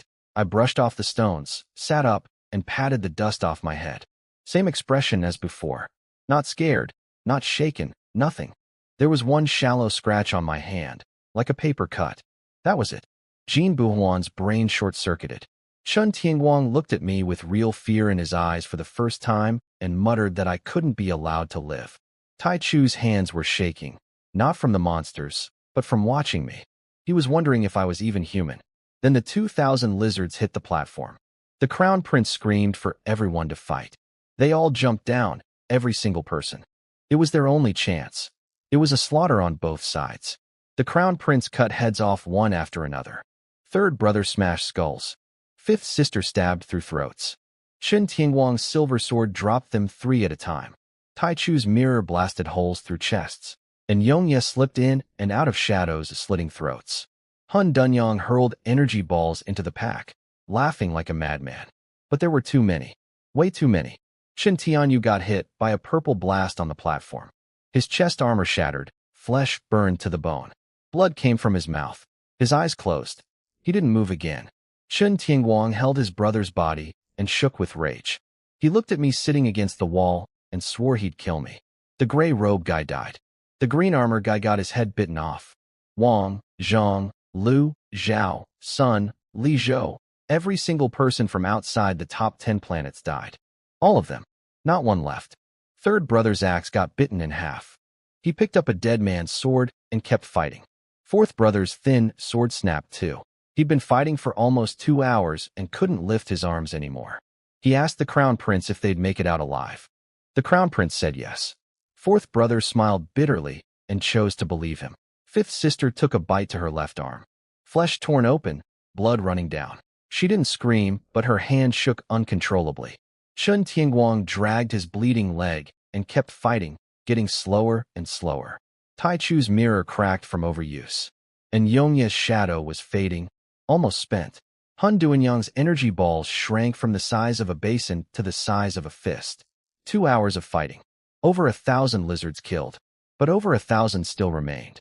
Out of 90-plus people, fewer than 30 were alive. Over 20 were wounded. Less than 10 could still fight. Third brother collapsed on his knees, left arm broken, bones sticking out, covered in blood. He looked up at the crown prince with tears in his eyes and said he didn't want to die. The crown prince's nose stung. He crouched down and told him he wouldn't die. Then the crown prince turned to me. I was still leaning against the wall with my arms crossed, watching everything. No expression. He called my name, asked why I wasn't fighting. Said if they all die, I wouldn't survive either. I looked at him and said nothing. Everyone was staring at me. The wounded, the half-dead, all of them. Chen Tianguang dragged his bleeding leg forward and cursed at me, asking if I was even human. I'd lured the monsters, made them fight, and sat there watching. Tai Chu said if I didn't help, they'd all die. His cracked mirror was shaking in his hand. I stood up, dusted myself off, and told them I was scared of all those monsters. Said I had no energy left. They should handle it. Dead silence. Third brother was lying on the ground covered in blood, staring at me with bloodshot eyes, asking if I'd sold them out after luring 2,000 monsters. I told him I never asked them to fight. They could have stood on the platform like me and enjoyed the attacks. I even suggested the monster's blasts were good for loosening up your energy channels. Maybe they should try it. Nobody could speak. They looked at me like I was a monster. Shen Tianguang was desperate. He asked what I really wanted. I said I was following the rules we agreed on. The lure doesn't fight. I did my job. The rest was their problem. I told them I only had high defense and couldn't help. Good luck.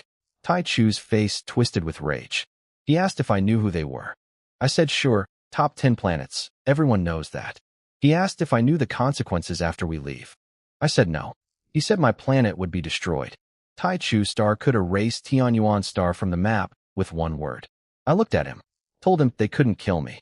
Couldn't destroy Tianyuan star either. Because they weren't getting out of here. Dead silence again. Shen Tianguang asked what I meant. I told him I was originally going to watch them struggle a bit longer, but he'd successfully gotten my attention, so I decided to make my move early. I said it plainly. All of you are going to die here today.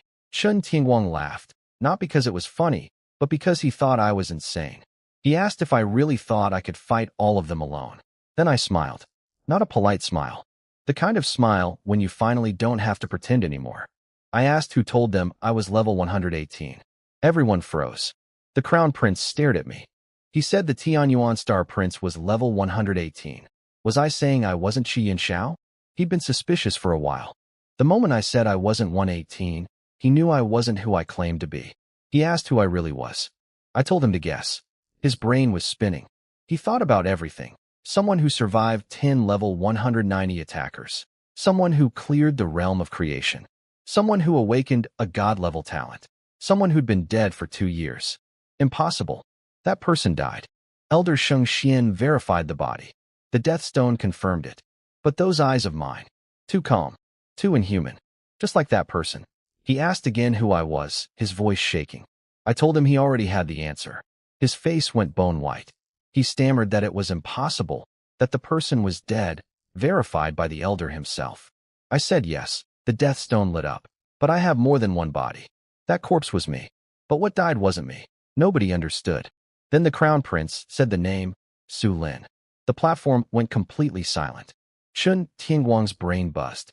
Su Lin. The wolf shadow. The one who took hits from 10 level 190s at level 30. The one who cleared the realm of creation. Dead for 2 years. Now alive. He screamed that it was impossible. Tai Chu stared at me with real fear, not afraid of losing a fight, but afraid of me as a person. A dead man appearing in the secret realm, disguised as someone else, luring 2,000 monsters and watching them fight, now saying they'll all die here. If anyone else said that, he wouldn't believe it. But this was Su Lin. Tai Chu asked why I told them who I was. If I'd stayed quiet, they never would have known. I told him it was because they were about to die. Dead people don't talk. Shen Tianguang laughed wildly and said even if I was Su Lin, I couldn't beat all of them alone. He turned to the others, Tai Chu, and Yongye, Han Dunyong, the Crown Prince, and said let's rush him together. He's only one person. The fight started instantly. Everyone who could still move attacked me at once. They figured they'd deal with me first, then handle the remaining monsters. Third brother charged first, swinging his axe at my head with everything he had. I didn't dodge. The axe hit my shoulder. It did 10 billion divine attack damage to me, which was nothing. The impact bounced back at him. His axe chipped, the handle cracked, his hand split open. He flew backward and slammed into the platform edge. Chest armor caved in, coughing blood. Fourth brother stabbed his thin sword straight at my throat. I didn't move. The sword hit my neck and snapped clean in half. He stared at my throat, not even a mark. Shen Tianguang came from the side with his strongest strike. His silver sword hit my back. Didn't go in a millimeter. The recoil snapped his arm. His sword clattered to the ground. He stood there frozen. Then a dozen more attacks landed on me all at once. Every single attacker flew backward. I didn't have a scratch. They were all scattered across the ground. Broken bones, cracked weapons, bleeding everywhere. I stood in the center without a wrinkle on my clothes. I looked down at them and asked if they had any last words. If not, I'd send them on their way. Third brother begged first, swearing he'd never wronged me. Fourth brother said the ones who killed me were Elder Sheng Xian and the king, not them. I tilted my head and reminded them about their plan to kill me after the monsters were cleared. I told them I have a special talent for hearing people talk badly about me. That shut them up. Chen Tianguang didn't beg. He said 3 words through gritted teeth. Just kill me. I told him he had spine. Tai Chu offered to pretend nothing happened.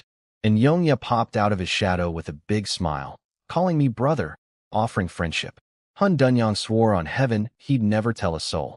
Everyone was desperately promising, swearing oaths, begging. I looked around at all of them. Over 20 people, some begging, some swearing, some silent. Fifth sister stood at the back, biting her lip, bleeding from her arm, refusing to say a word. I smiled and asked if they were done. They froze. I said, good, time to go? I raised my right hand. Blood-red lights spread from my feet across the stone platform. Blood sacrifice. Then the crown prince moved. He pulled something from his robe, a crystal sphere the size of a fist, transparent with golden liquid flowing inside, covered in tiny golden runes. He smashed it on the ground. Golden light poured out and formed a dome-shaped barrier over all of them. The holy light shield. Golden runes swam across its surface like tadpoles. I hit it with blood sacrifice, 23,000 trillion divine attack. The shield didn't even flicker. I punched it with 1% of my total blood as damage, 1,150 trillion divine attack. The runes flashed once and went still. I kept punching for half an hour straight. Nothing.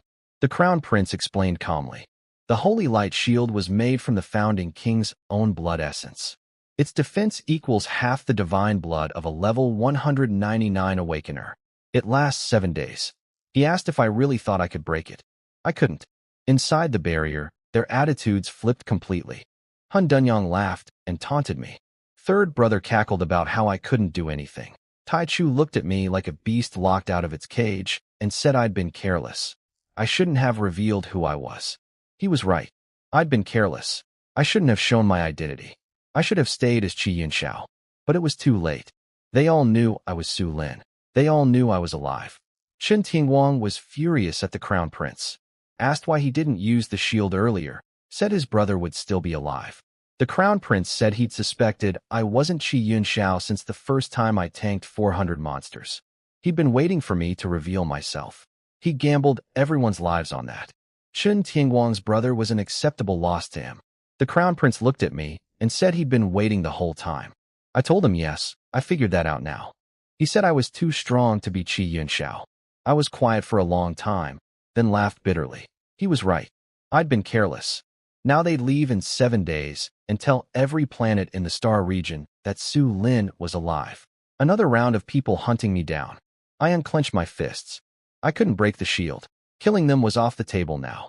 All I could do was clear the remaining monsters and go after whatever reward this secret realm was hiding. I walked to the edge of the platform without a word and jumped down, heading toward the monsters. Inside the barrier, Tai Chu said 7 days and they're out. The whole star region will know Su Lin lives. And Yongye said that's when my death sentence begins. Fifth sister leaned against the barrier watching me walk away. She thought about all the stories. Level 30, surviving 10 level 190 attackers, clearing the realm of creation. 2 years ago it was just someone else's legend. Now that person was alive, standing right in front of her, and had almost killed her. She asked what I was thinking. Nobody could answer. They only knew one thing. In 7 days, when they get out, the entire star region would be set on fire again because of me. I walked across the scorched ground toward the remaining 1,000+ monsters. Steady pace, like an evening stroll. Behind me, 20-some pairs of eyes watched from inside that golden barrier. Third brother couldn't believe it. He asked what I was doing, going to fight 1,000 monsters alone. The crown prince said simply, killing monsters. Tai Chu said if I was afraid of death, I would have died 2 years ago. That shut everyone up. I stopped 50 meters from the horde. The biggest lizard at the front still had half of someone's intestines hanging from its mouth. It growled at me. I looked at it, raised my right hand, curled my fingers toward myself, and said one word. Come. They all charged. Over 1,000 of them at once. The ground shook so hard the people inside the barrier could feel the platform vibrating. I closed my eyes, then opened them. I activated Ice Corp's taunt. A wave of visible cold air exploded from my feet in every direction. Every lizard it touched had its eyes shift from bright red to dark red, like something clouded their minds. They could only think about one thing now. Kill me. Nothing else existed for them. Hundreds of purple beams hit me at the same time. The explosion carved out a crater dozens of meters wide. Dust and rubble swallowed me completely. Third brother asked if I was dead. The dust cleared. I was standing there, patting my shoulder. Not a wound on me. I glanced at my panel. Each hit did 10 billion damage to me. Basically nothing against my 115 trillion billion blood. But every hit bounced back at 45% damage. And under taunt, these mindless lizards wouldn't stop attacking. The first lizard's chest exploded open. Then the second, the 10th, the 100th. They fell in circles around me like dominoes, each one's chest blown apart from its own reflected attack. Black blood sprayed everywhere, pooling into streams across the scorched ground. 100 down, 200, 500, 800. They dropped like wheat being cut. I didn't lift a finger, just stood there and let them hit me. Every attack killed the attacker. Less than 10 minutes. The last lizard fell. It lay on the ground with a hole the size of a basin in its chest. Eyes still open, but the light already gone. The wasteland went silent. Over 1,000 corpses covered the ground, stacked on top of each other. Black blood ran in rivers. The purple sky reflected off it all. I stood in the center of the pile. My black clothes were perfectly clean. Not a single drop of blood. Inside the barrier, nobody spoke. Their mouths hung open, but nothing came out. Third brother finally managed to croak something. He said he finally understood why Elder Sheng Xin sacrificed 1,000 years of his life to hunt me down. This kind of person, if you don't kill them, you'll never sleep again. Fourth brother stared at me and said 3 words through his teeth. Not a human. He said no human being can do what I just did. Chun Tianguang knelt on the ground with his broken arm dangling, staring at me without blinking. He was thinking about his brother, Chun Tianyu, dying in his arms, chest burned black, mouth moving but no words coming out, blood spilling from his lips, eyes closing. He'd wanted revenge. Killed Qi Yinxiao. But now he knew it wasn't Qi Yinxiao. It was Su Lin, someone he could never kill. He closed his eyes, lowered his head, and whispered an apology to his dead brother, too quietly for anyone else to hear. Tai Chu leaned against the barrier holding his cracked mirror. For the first time in his life, his cold eyes looked lost. He was Tai Chu Star's greatest genius. Level 119, dual SSS abilities. Everyone called him a prodigy, a monster, a future king. He believed it too. But watching me stand in that field of corpses without a scratch, he suddenly felt like nothing. Genius? Prodigy? In front of me, all of it was a joke. They'd spent hours fighting with 80 people and lost over 60 to kill 1,000 monsters. I killed 1,000 in under 10 minutes without moving. They did it to themselves. Every attack bounced back and tore them apart. Fifth sister's mouth hung open. She couldn't close it. She just stared at the sea of bodies and the clean figure standing in the middle of it all. The wasteland was quiet. Over 1,000 lizard corpses everywhere, black blood running like rivers. My clothes were spotless. I looked back at the platform, 20-some people crammed inside that golden barrier like chickens in a cage. I ignored them and walked deeper into the wasteland. The Crown Prince noticed it first. The ground was vibrating. Not like monsters charging, like something enormous breathing. Slow, heavy pulses. Like a heartbeat. Tai Chu said whatever was out there had to be at least level 125. His hands were shaking again, not from fear, from instinct. I kept walking. The smell changed. Not regular monster stink. Something older, heavier, like something rotting for thousands of years.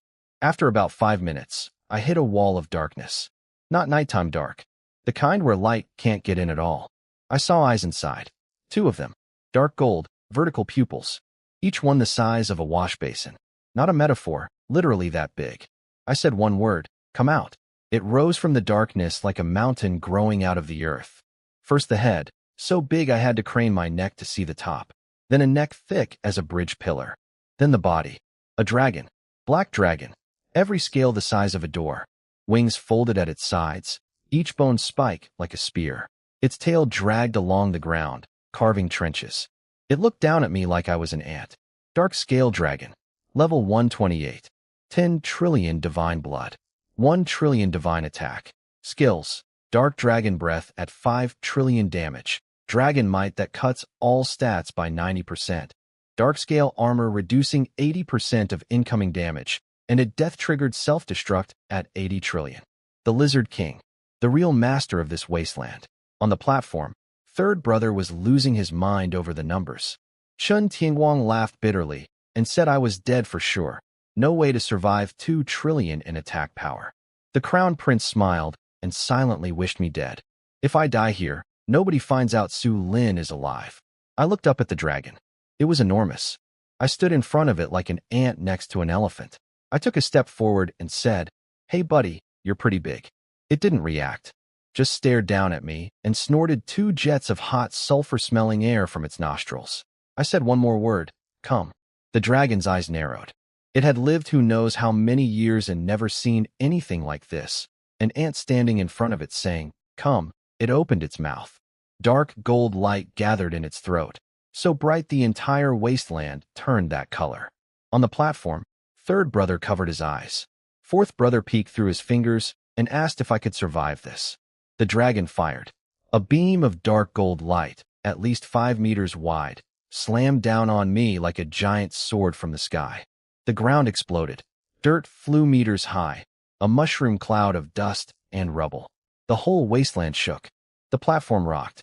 The barrier trembled. Third brother asked if I was dead. The dust started clearing. I was standing right there. My clothes had a few burn holes. My hair was a little messy, some dust on my face. But I was standing. Solid. I checked my panel. 2 trillion divine attack damage. Against my blood pool, it was manageable. 1,000 billion reflected back at the dragon. I patted the dust off my shoulder, looked up at the dragon, and asked, "That's it?" Dead silence on the platform. Third brother's mouth was open wide enough to fit a fist. Chen Tingwang kept repeating it was impossible. Tai Chu's fingers went white around his cracked mirror. The crown prince's smile disappeared. He whispered to himself, asking what I even was. The dragon looked down at me, confused. It had lived for ages. One blast of its breath could flatten mountains. It hit me full force, and I didn't even have a scratch. I looked up at it and asked if it was done. It didn't move. I said, "Good. My turn." I raised my right hand. No charging up, no flashy effects. Just a simple slash through empty air. Void rend. 10% of my blood as attack damage. 11,500 trillion divine attack. A thin, silent crack spread from my fingertip toward the dragon's chest. Not an explosion kind of crack. More like a mirror splitting, quiet, clean, precise. The crack touched the dragon's body, and it split in 2. From left shoulder to right hip, a perfectly diagonal line, neat as if drawn with a ruler. Scales, muscle, bone, organs, everything separated into halves. The dragon looked down at itself. For the first time, there was emotion in those dark gold eyes. Not anger, confusion, like it couldn't understand what just happened. Its health dropped from full to 0. 10 trillion divine blood. 1 hit. Gone. On the platform, everyone was stunned silent. Third brother kept stammering about how it was 1 hit. Chen Tianguang forgot about his broken arm. Tai Chu's lips were trembling. The crown prince's smile was long gone. He whispered that this was my real strength. But then the dragon's eyes lit up. Not gold anymore. Blood red, like magma, like hellfire. It was going to explode. World-ending dragon flame, the death trigger skill. 80 trillion divine attack.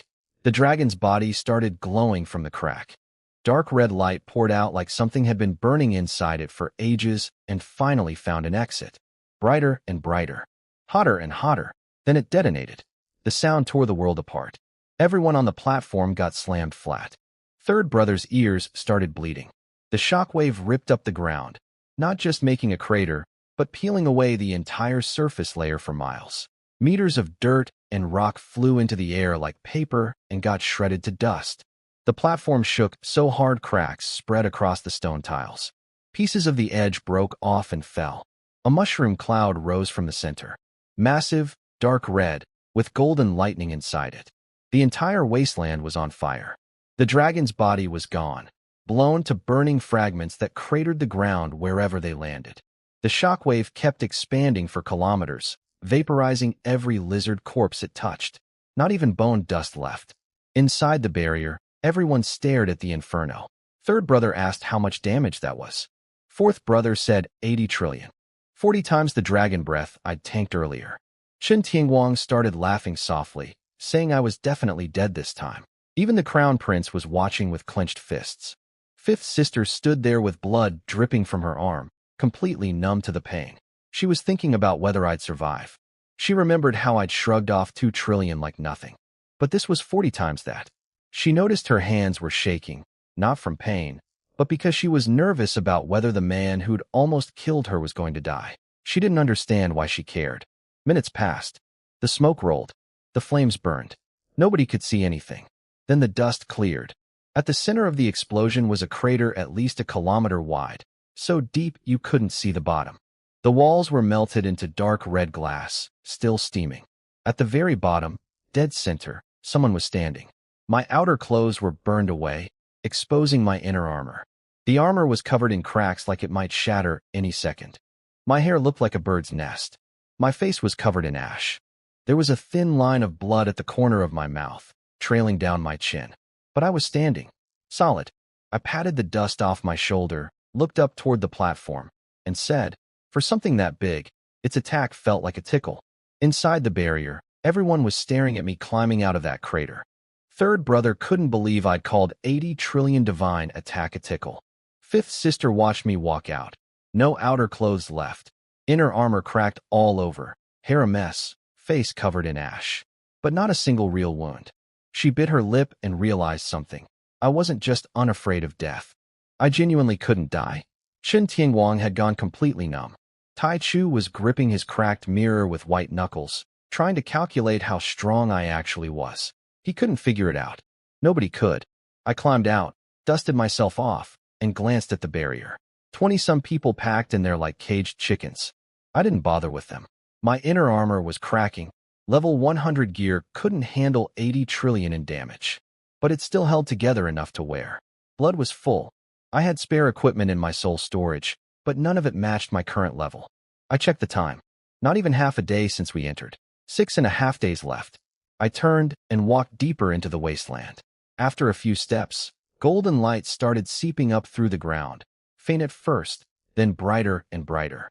The ground split open silently, like 2 doors swinging apart.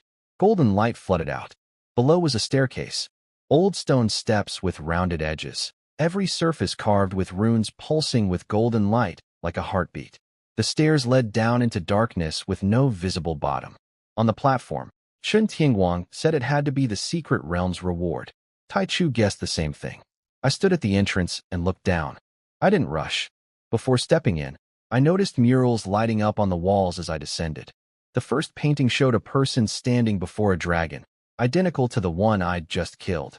The second showed that person punching through the dragon's chest. The third showed the dragon dead and the ground splitting open with golden light. The fourth showed the person walking into the light and vanishing. I paused. Was that the realm's creator? Or the last person who cleared it? I didn't know. Back on the platform, third brother was losing his mind. He was screaming about the once-in-10,000 years reward being right there, and we were just watching someone else take it. Fourth brother told him to go grab it himself if he wanted. See if I don't kill him. Third brother punched the ground and cursed. The crown prince smiled again. He told them to let me take it. He said whatever I grab inside, I'll still have it on me when the realm closes and everyone gets teleported out. And outside, there'll be people waiting. I won't be able to run. Third brother's eyes lit up. He said once I'm outside, I'm dead. The crown prince said nothing more. I walked down the stairs for at least 10 minutes, counting every step. The walls lit up with murals as I passed. A person killing a dragon, walking into a palace, kneeling before a book, then the book glowing with light, and the person vanishing inside it. After over 1,000 steps, I reached a massive black door, 10 meters tall. I pushed it lightly, and it swung open like it had been waiting for me. Behind it was a hall so enormous I couldn't see the ceiling or the walls. Black stone floors polished like mirrors, covered in golden runes that glowed faintly like morning light. In the center sat a small stone pedestal. On it was a book, black cover, palm-sized, with a circle drawn on the front. Inside the circle, a figure standing with one hand raised, something glowing in its palm. Exactly like the mural. I opened the first page. Divine Blood Conversion. Unknown grade. Effect. After mastering it, divine attack equals 10% of divine blood. My blood was 115,000 trillion. My attack was only 250. If I learned this technique, my attack would jump to 11,500 trillion, an increase of billions of times over. My breath stopped for a second. There was a catch. I had to master it within 7 days inside this realm, or it would be erased from my memory forever. I picked up the book. Golden light shot from it into my forehead, like someone poured ice water into my brain. Every word, every diagram, every rune burned into my memory. I sat down in the corner and started training. The method talked about using blood as a guide and converting it into attack power. I understood every word separately, but together they made no sense. What does use blood as the guide actually mean? How do you convert it? I tried once. Nothing. Again. Nothing. 100 times. Still nothing. But I'm not a normal person. I have 1,000 clones. I sent the technique to all 1,000 of them simultaneously. 1,000 minds working on the same problem 1,000 different ways. One clone found the feeling on the first try. I synced that insight to everyone. Another got the first rune right on the third attempt. Synced it. Another cracked the meaning of blood as guide on the 10th try. Synced immediately. 1,000 clones working like parallel computers. Every breakthrough shared instantly. Half an hour in, the first clone found the feeling. 1 hour, 100 clones drew the first rune correctly. 90 minutes, 500 clones moved their first wisp of divine blood. 2 hours, clone 999 successfully converted the first bit of blood into attack power. I snapped my eyes open. In my palm, a faint blood-red light swirled like mist. My divine blood in attack form. It worked. I kept going. All 1,000 clones running at full speed. Divine blood surging through my body like a flood.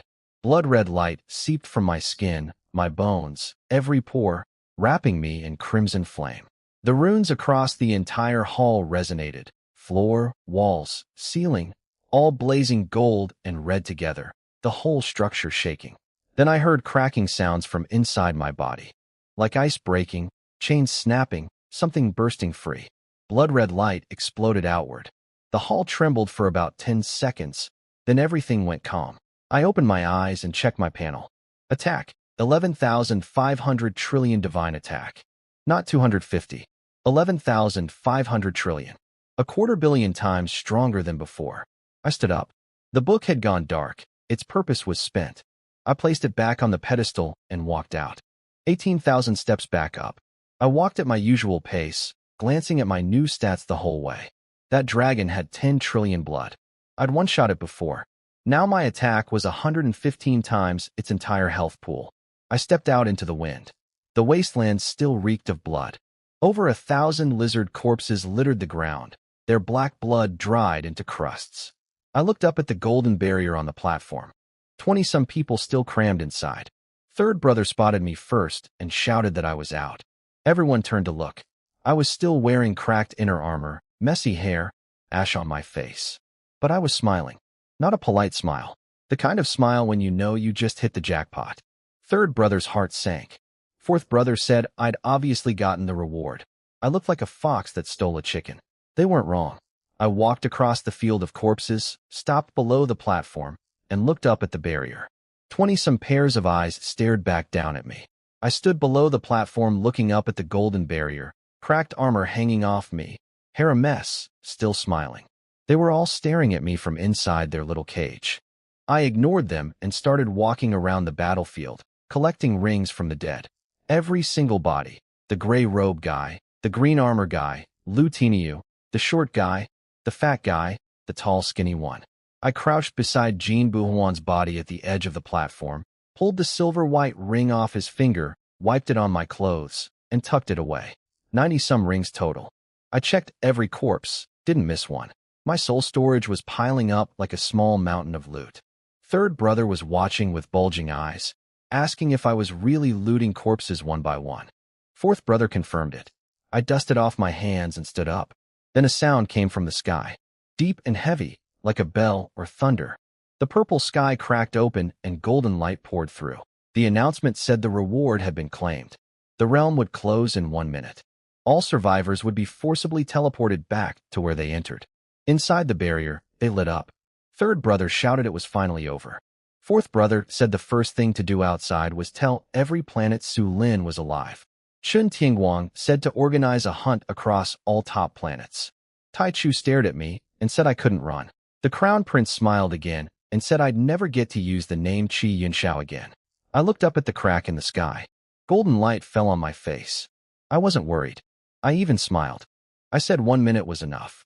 Third brother asked what I meant. I raised my right hand. Blood-red light gathered in my palm, bright and thick, like burning blood. But I didn't aim it at the barrier. I aimed it at myself. The blast tore a bowl-sized hole straight through my chest. Front to back. Heart shattered, bones broken, blood spraying out. I stood there, looked down at the hole in my chest, then looked up at them. I smiled. I asked them if they really thought I'd give them the chance to spread the word. Third brother's brain short-circuited. Fourth brother's jaw dropped. Chun Tingguang's eyes went wide. Tai Chu's hands shook. The Crown Prince's smile finally disappeared for good. My body fell backward like a wall toppling over. Hit the ground with a thud. Blood pooled underneath me. My eyes were still open. My mouth was still smiling. That smile said one thing. What can you do to me? This body was just a clone. It dies, the secret dies with it. None of them would ever be able to prove Su Lin was alive. No body to examine. No identity to trace. They could shout it all they wanted. Who would believe a group of beaten, terrified survivors claiming a dead man walked out of the shadows? The minute ended. The teleportation light swallowed them, and they vanished from the platform. At the realm entrance outside, the old transmission array flared to life. The Crown Prince stumbled out first, covered in blood, his gentle smile replaced by a haunted look. Then the rest poured out one after another. Chun Tingguang, Tai Chu, and Yongya, Hun Dunyang, 20-some people total. Not one standing. All crawling, kneeling, collapsed on the ground. Clothes soaked in blood, wounds still oozing, faces covered in ash. But it wasn't the injuries that were frightening. It was the fear. Bone-deep, uncontrollable fear carved into every face. The Star Region Alliance elder, surnamed Een, had overseen countless realm openings. He'd never seen anything like this. Over 100 went in. 20-some came out. Less than a day had passed. Someone had claimed the reward in under a day. He asked what happened. Chun Tingguang, kneeling with his broken arm hanging limp, squeezed out 2 words through his teeth. Su Lin. The elder frowned and asked what he meant. Chun Tingguang screamed it. Su Lin, the wolf shadow, the one who died 2 years ago, he's alive. He appeared in the realm. The entrance erupted. Dozens of voices firing questions at once. Impossible. Elder Sheng Xian verified the body. The Death Stone confirmed it. How is he alive? What level is he? What did he do in there? Chun Tingguang raised his hand, and everyone went quiet. He took a deep breath and explained. Su Lin disguised himself as Qi Yunxiao, Crown Prince of Tianyuan Star, and snuck into the realm. The elder asked where the real Qi Yunxiao was. Chun Tingguang said he was probably dead, otherwise Su Lin couldn't have taken his identity. I was already gone by the time they stumbled out of the realm. My clone was dead on the ground back inside. Chest blown open, heart shattered, blood dried. Exactly as I'd planned. But I knew what would happen next. I knew they'd talk. And they did. Chun Tingguang told the whole story. The Star Region Alliance elder, Een, stood there listening as Chun Tingguang laid it all out, piece by piece. How I lured over 2,000 level 120 lizards alone and wasn't scratched. How over 1,000 monsters attacked me at once and died from their own reflected damage while I stood in the center with clean clothes. How a level 128 dragon appeared with 10 trillion divine blood, and I killed it in one strike. How that dragon self-destructed with 80 trillion divine attack, and I stood at ground zero and survived with nothing but cracked armor and messy hair. Elder Yin's hands started shaking. He'd lived over 10,000 years and never heard of anything like it. Then Chun Tingguang told him about the reward. I'd gone underground for half an hour and came back smiling like I'd won the lottery. The elder guessed it was an ancient divine technique left behind by gods. Whatever it was, it would transform my strength even further, and I was already beyond anything they could comprehend. Then came the part that really hit them. Chun Tingguang said I killed myself. Right in front of everyone. One palm strike through my own chest. Heart destroyed, bones broken, blood everywhere. They watched me fall and die with a smile on my face. The entrance erupted with questions. People asking if I was crazy, if I was really dead, what was the point? Qin Tianguang explained it clearly. I had some method to revive elsewhere. That's how I survived Elder Sheng Xian killing me 2 years ago. I killed myself because if I'd been teleported out with them, the people guarding the entrance might have restrained me or searched my soul. All my secrets would have been exposed. So I chose death and revival somewhere safe. Elder Een said he'd never heard of a revival ability like that in over 10,000 years. It was beyond normal skills, probably some extraordinary reward from another secret realm. Tai Chu stood up and said it didn't matter where I'd revive. What mattered was they now knew. Su Lin is alive. And Yonya was practically vibrating with urgency, telling everyone to get back to their planets and report to their kings immediately. Su Lin isn't dead, and he's incomparably stronger than 2 years ago. Hun Dunyang, still drawing circles on the ground with a rock, asked what good reporting would do if nobody could find me. And Yonya said that wasn't their problem, they just needed to deliver the news. Third brother dragged himself up and said they needed to get home fast. Fourth brother nodded. He glanced at fifth sister, who was leaning against the entrance with blood still seeping from her arm, silent, biting her lip. Her eyes held something complicated. 2 years ago, my feats had shocked her from a distance. Now she'd seen my power with her own eyes. It made every so-called genius look like a joke. They all scattered, each group racing to be the first to deliver the news to their rulers. Su Lin is alive, and the entire star region was about to burn again. But none of them knew where I was. None of them could find me. And by the time they spread the word, I'd already be somewhere else entirely, stronger than ever, with a technique that turned my blood into attack power. They were right to be afraid. I opened my eyes in my room at the Holy Light Star Palace. Familiar bed, golden curtains swaying in the breeze. My clone in the secret realm was dead, but I was fine. Time to count my loot. I sat cross-legged on the bed and started going through 90-some space rings, one by one, like a squirrel digging up nuts it buried all winter. The green armor guy's ring. 300,000 divine coins, 2 sets of eternal grade equipment, 0 divine power pills. Poor. The gray robe guy's ring. 80,000 coins, 12 pills, 3 mythic grade sets. Even poorer. Then I opened Lutiniyu's ring and froze. Inside were 40 divine power pills, each wrapped in thin cloth and placed neatly in a small wooden box. Next to the box was a letter. The envelope had messy handwriting. Dowry for my sister. Tiniyu had saved every single pill for his sister's wedding dowry. He never used a single one on himself. I went quiet for a moment. Then I gently placed the box back into my soul storage. I kept going through the rest. 2 hours later, everything was counted.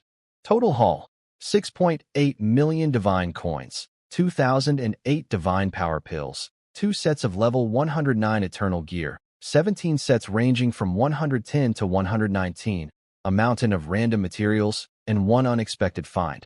A handwritten alchemy book. Gray cover, rough paper, worn edges. First page read, Level 1 Alchemy, Beginner's Guide. I couldn't use it yet, but I stored it carefully in its own corner. I distributed the pills across my 999 clones, 2 each. I ordered 500 clones to absorb 500 pills first, and see if I could break through to level 110. I still didn't have the next tier of the Holy Light technique, so level 111 was out of reach for now.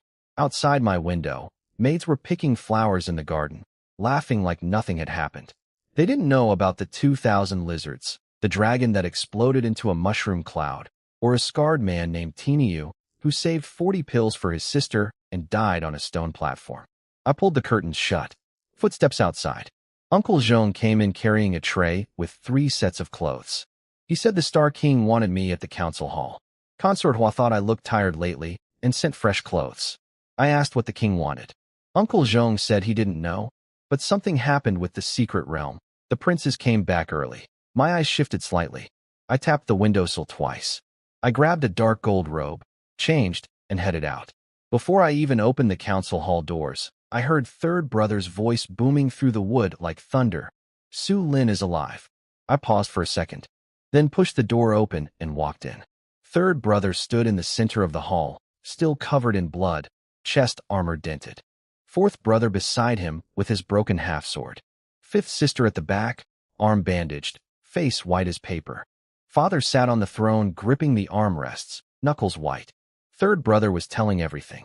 How Su Lin disguised himself as the Tianyuan Star Prince, snuck into the realm, lured 2,000 monsters, caused massive casualties, took the top reward, then killed himself in front of everyone, punched a hole through his own chest, heart destroyed, blood everywhere.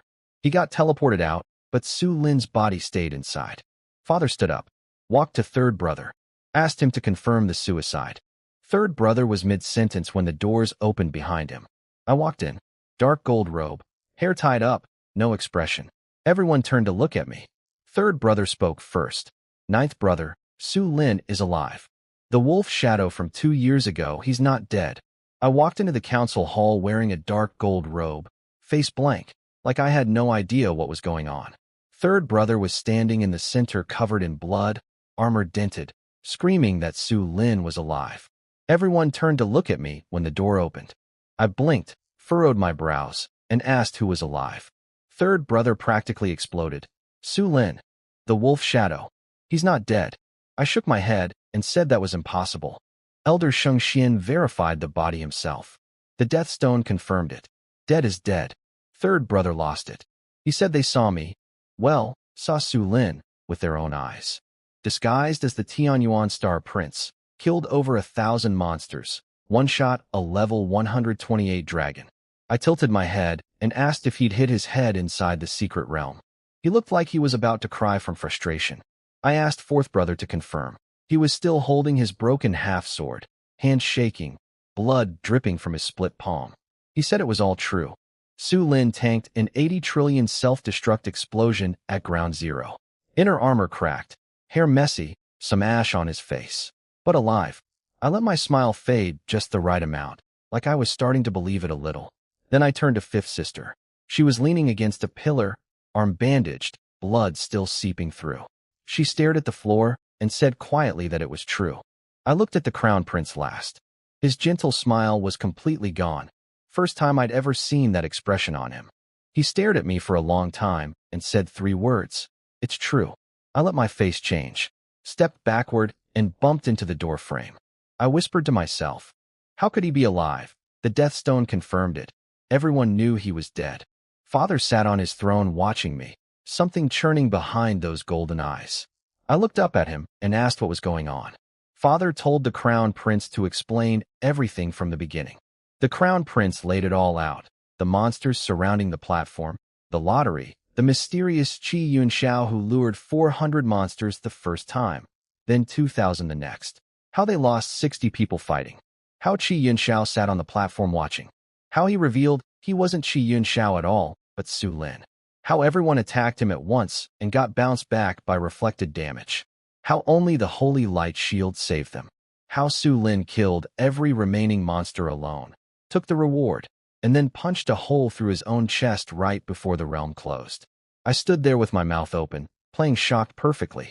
I slowly walked to the center and pieced it together out loud, nice and careful, like I was assembling a broken mirror.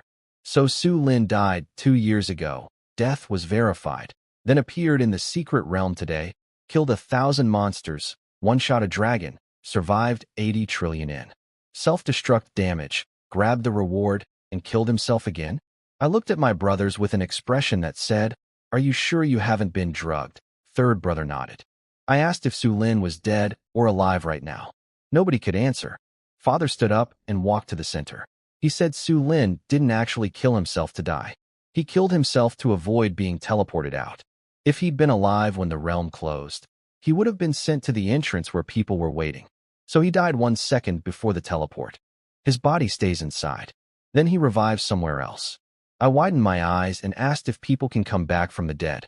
Father said Su Lin clearly has some kind of revival ability. 2 years ago, Elder Shengxian killed him. Deathstone confirmed it, and now he's back. That means he can die and come back to life. I let my expression shift, confusion to understanding to shock to fear. I stumbled back and dropped into a chair. I said, so he literally can't be killed? Nobody answered, because nobody knew. I whispered that I had no idea how anyone could fight a person like that. Inside, I was barely keeping the corners of my mouth from curling up. Third brother looked at my terrified face and seemed to feel a little better. Even the 9th prince with his god-level talent was scared senseless. At least he wasn't alone. Then third brother mentioned the reward Su Lin took from the realm. Probably an ancient divine technique. Father's brow furrowed deeply. Third brother said he didn't know what it was, but Su Lin came out smiling like a fox that stole a chicken. Had to be something incredible. I sat in my chair and laughed. Not a happy laugh, a numb one. I said 2 years ago Su Lin turned Origin Star into his personal playground. 2 years later, he turned the secret realm into his personal playground. The guy lives pretty freely. Fifth sister suddenly spoke up and asked what I'd said. I repeated it. Third brother paused, then laughed too. A bitter laugh. The hall went silent again. Then elder Sheng Xian stepped forward. White hair, face dark as a pot bottom. 2 years ago, he'd spent 1,000 years of his lifespan to activate the time reversal mirror, found my weakness, killed Shui Wei, and verified my corpse himself. The death stone lit up. He saw it with his own eyes. Now someone was telling him I wasn't dead. He asked Father something that made the whole hall explode. If Su Lin could disguise himself as the wolf shadow 2 years ago, and Qi Yunxiao now, couldn't he be disguised as someone else right this moment? The hall erupted. People started looking at each other sideways. Some faces went white. Some hands shook. People who'd been standing shoulder to shoulder suddenly shifted a step apart. Third brother's stomach churned. He'd spent hours on the same platform as me, talked to me, and never knew. Now he realized I could be anyone. Anywhere. Maybe even in this room. Father scanned every face in the hall with those golden eyes. Nobody could meet his gaze. Then the fourth elder, Sheng Tianji, spoke up from his corner. An old eagle of a man, over 8,000 years old, who rarely talked but always said the most important thing. He pointed out the pattern. I've always done the same thing, become someone else. My disguises fooled even level 190 awakeners. Only the time reversal mirror had caught me before. Now I'd killed myself and would revive somewhere. The question was, who would I become next? He answered his own question. I'd become someone they know. Some prince, some family genius. I'd mix him like water into water. Invisible. Then he pulled out a stone from his sleeve. Fist-sized, pitch black, with a red light pulsing at its center like a heartbeat. He called it a blood verification stone. 1 drop of blood reveals whether someone carries Holy Light Star bloodline. He explained that every person on Holy Light Star carries a trace of the founding ancestors' blood. I could fake appearance, energy signature, even ability fluctuations. But I couldn't fake bloodline. Bloodline isn't a skill, it's a root. Third brother lit up like a drowning man grabbing a plank. He wanted to test everyone right away. My eyebrow twitched. He was right. I couldn't fake bloodline. If they tested me now, I'd be exposed instantly. Holy Light Star's king's son without Holy Light bloodline? Impossible. I'd be caught on the spot. Fourth brother pointed out they couldn't test 1 billion people one by one. Third brother's excitement deflated. But Elder Tianji said they didn't need to test everyone. Just the people who had access to divine power pills. Royals, nobles, great families, anyone with rank or position, less than 1/10,000th of the population. If I was disguised as royalty collecting monthly pill rations, I'd have to pass the blood test or get nothing. Without pills, my cultivation would crawl. Without cultivation speed, I'd be no threat. Then he went further. This shouldn't be limited to Holy Light Star. Every planet in the star region should implement monthly bloodline checks. I'd killed the royal children of every top 100 planet in the secret realm. They all wanted me dead now. Planets ranked below 100 were vassals dependent on the top planets for pills. Anyone who didn't cooperate would get their supply cut off. The hall buzzed with approval. Father stood and gave 4 orders. Notify all planets about monthly bloodline testing. Start tomorrow on Holy Light Star for all royals and officials. Verification stones distributed only through the royal family. And anyone found without the planet's bloodline gets immediately demoted to slave status. Third brother was grinning ear to ear. He looked at me to see my reaction. I was smiling too, but he thought it looked a little forced. He didn't think much of it, figured I just wasn't the smiling type. Inside, I was running calculations. Blood verification. Monthly testing. Everyone who touches divine power pills gets checked. If I can't pass the test, no pills. Without pills, my 1,000 clones training together only gain 2 divine power points per day from ambient energy. 1 level every 500 days. I tapped my knee twice, but kept my face neutral. I spoke up and praised the 4th elder's plan, said it was excellent. That even if Su Lin had heaven-defying abilities, he wouldn't get a single pill. We'd have plenty of time to find him. Elder Tianji glanced at me, nodded once, and looked away. The meeting ended. I walked out with the crowd, steady pace, blank face, brain spinning. I couldn't pass the blood test. My blood was from Blue Star, not Holy Light Star. I needed to either avoid the test or find a way around it. I went to Consort Hua's palace. The maids were setting dinner. Osmanthus cake, sweet-smelling. She sat across from me with her chin in her hands, smiling. She asked what the meeting was about. I said nothing much, just some trouble with the secret realm. The brothers came back early. She asked if a lot of people died. I nodded. Then she stopped smiling. She reached across the table and gently held my hand. She said my name, Yuaner. She told me that whenever I have something on my mind, my right eyebrow twitches when I eat. My fingers froze. I quickly searched through Sheng Yuan's memories. She'd never told him this before. This detail wasn't in any memory I had. Two possibilities. Either Consort Hua was testing me, or that eyebrow detail was so subtle that only a mother would notice, like how someone doesn't know they snore, but their wife does. Either way, this wasn't the time to dwell on it.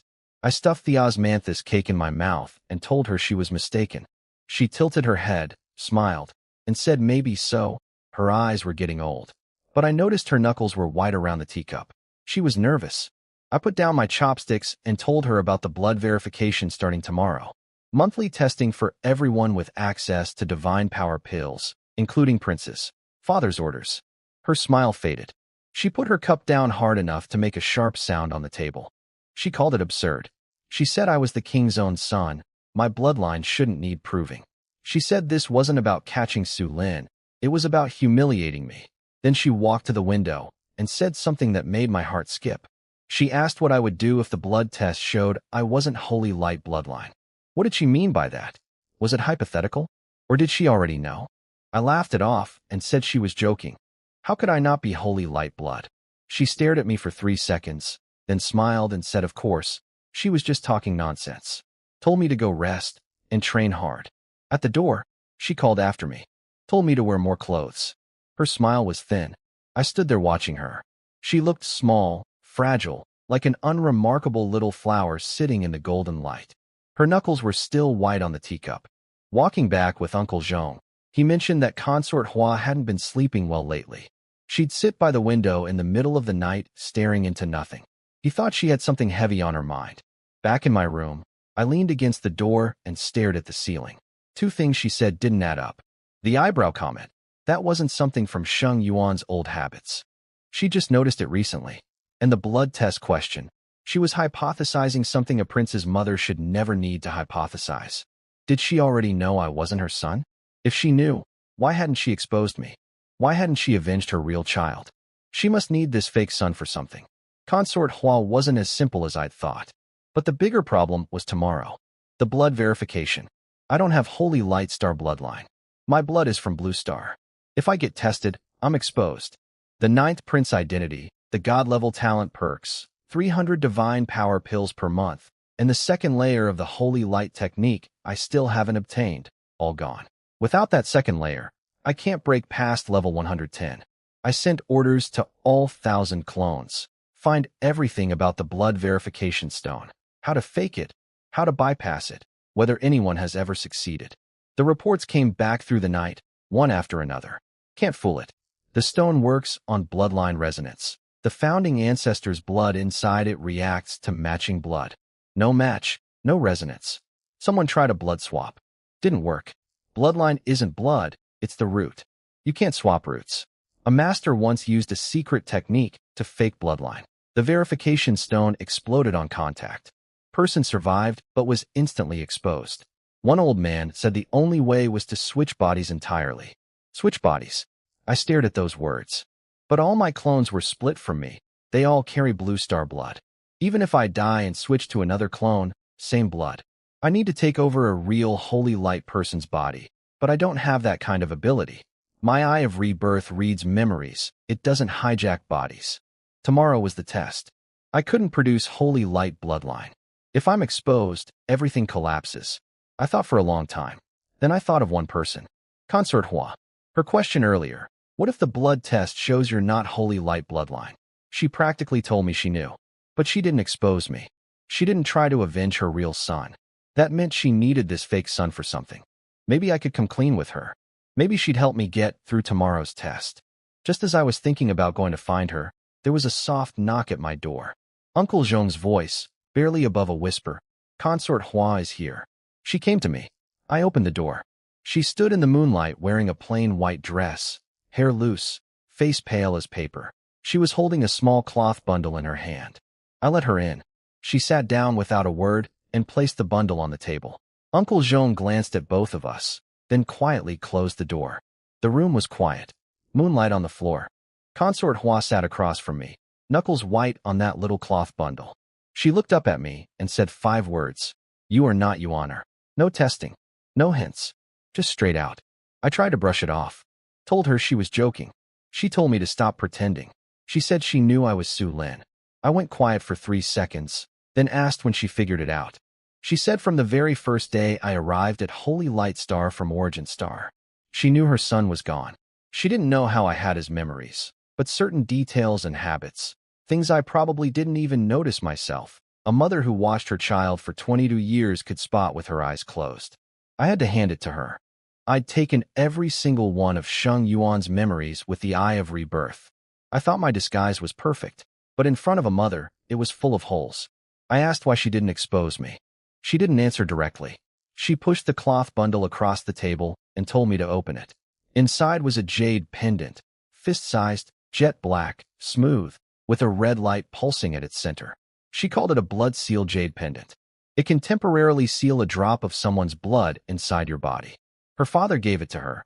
He'd gotten 2 from a special secret realm. Useless for most things, but it could help me pass tomorrow's blood test. I asked about her home planet. She stood and walked to the window. Her shadow stretched long across the floor. She told me her real name was Jiang Xuamin. She came from a tiny planet ranked 1372nd called Sangshua Star. Small, weak, no geniuses, no resources. They just farmed their herb fields and lived quietly. Then Holy Light Star came. They wanted a herb called Snow Heart Grass that could be refined into pills for level 190 cultivators. Sangshua Star paid tribute for 100 years. When the grass ran out and they couldn't deliver anymore, Holy Light Star accused them of hoarding. They sent a fleet, 100 warships, led by Elder Sheng Xian.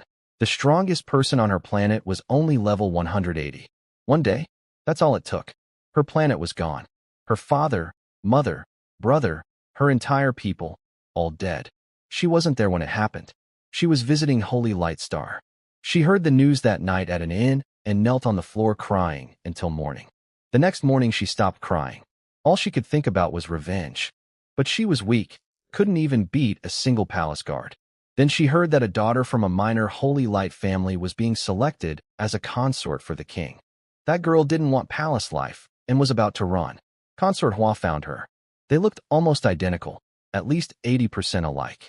She killed the girl, buried her in the mountains, put on her clothes, styled her hair the same way, and walked into the palace in her place. She'd been pretending for over 20 years. She'd wanted to kill the king herself, but realized she couldn't. He was too strong. Even if he stood still and let her try, she couldn't hurt him. Then she had you on her. She hoped maybe her son could grow strong enough to overthrow Holy Light Star someday. If he never reached that level of strength, she'd die with that regret buried inside her. Then I appeared, disguised as her son, awakened a god-level talent. She said she should hate me, should want to tear me apart for killing her child. But I was also the only person who could avenge her. I sat on the edge of the bed holding the jade pendant. I said it plainly. She helps me pass the blood test. I help her get revenge. That's the deal. She seemed surprised I didn't hesitate. I told her there was nothing to hesitate about. She needed revenge. I needed to pass the test. We each get what we want. Besides, I was already planning to take down Holy Light Star anyway.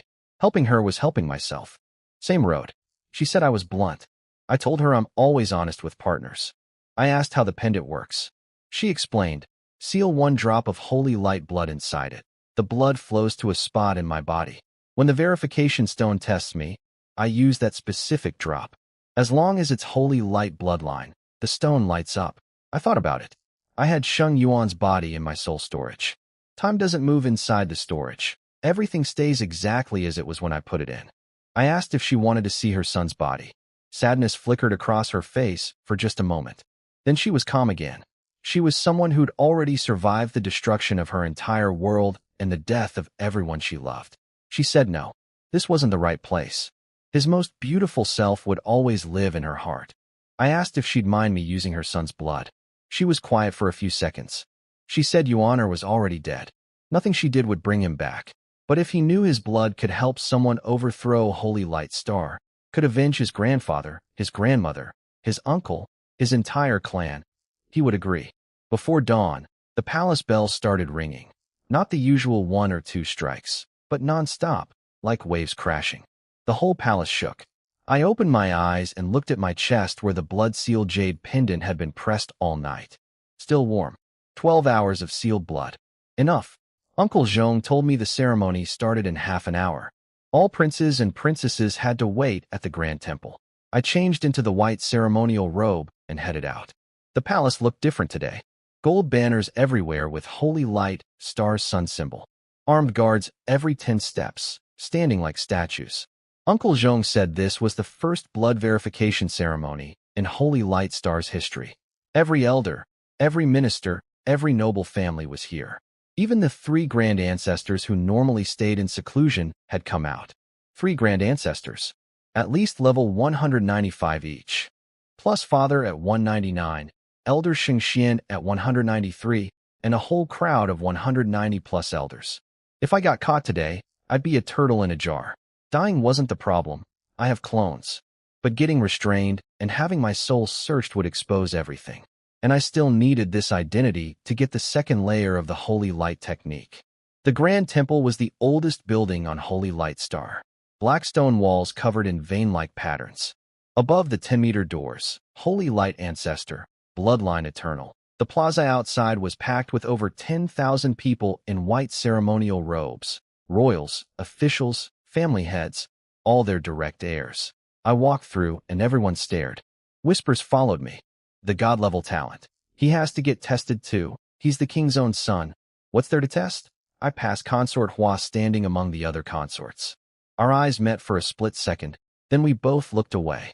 Inside the temple, the ceiling was impossibly high. Walls covered in carvings of past star kings conquering their enemies. In the center stood a 10-meter statue of the founding ancestor, Sheng Wudi, in golden armor leaning on a massive sword. At its feet was the verification stone, 10 times bigger than the one Elder Tianji showed yesterday. Black, rough surface, red light pulsing like a heartbeat. 12 elders surrounded the stone, all level 190 plus, each holding a registry. On the side sat the 3 grand ancestors. One skeletal old man whose pressure I could feel from dozens of meters away. A bald one with golden pupils who swept me with a glance like a knife. And a cold-faced woman staring at the statue. Third brother stood next to me, freshly armored, looking nervous but trying not to show it. He asked if I slept well. I said fine. He couldn't believe I wasn't worried. I told him I wasn't Su Lin, then asked if maybe he was Su Lin in disguise since his face was turning green. He nearly choked. Fourth brother told him I was just messing with him. The crown prince stood at the front with his usual warm smile back in place. He patted my shoulder and told me not to be nervous. Just 1 drop of blood doesn't hurt. Father entered in a golden ceremonial robe and crown with 12 glowing crystals. He knelt before the ancestor statue and announced the blood verification ceremony to purify the bloodline and clean house. Then he said 1 word, begin. A golden bell on the ceiling started ringing by itself. The verification stone's red light grew brighter. Testing went by rank. Father first. He cut his finger, and a drop of golden blood hit the stone.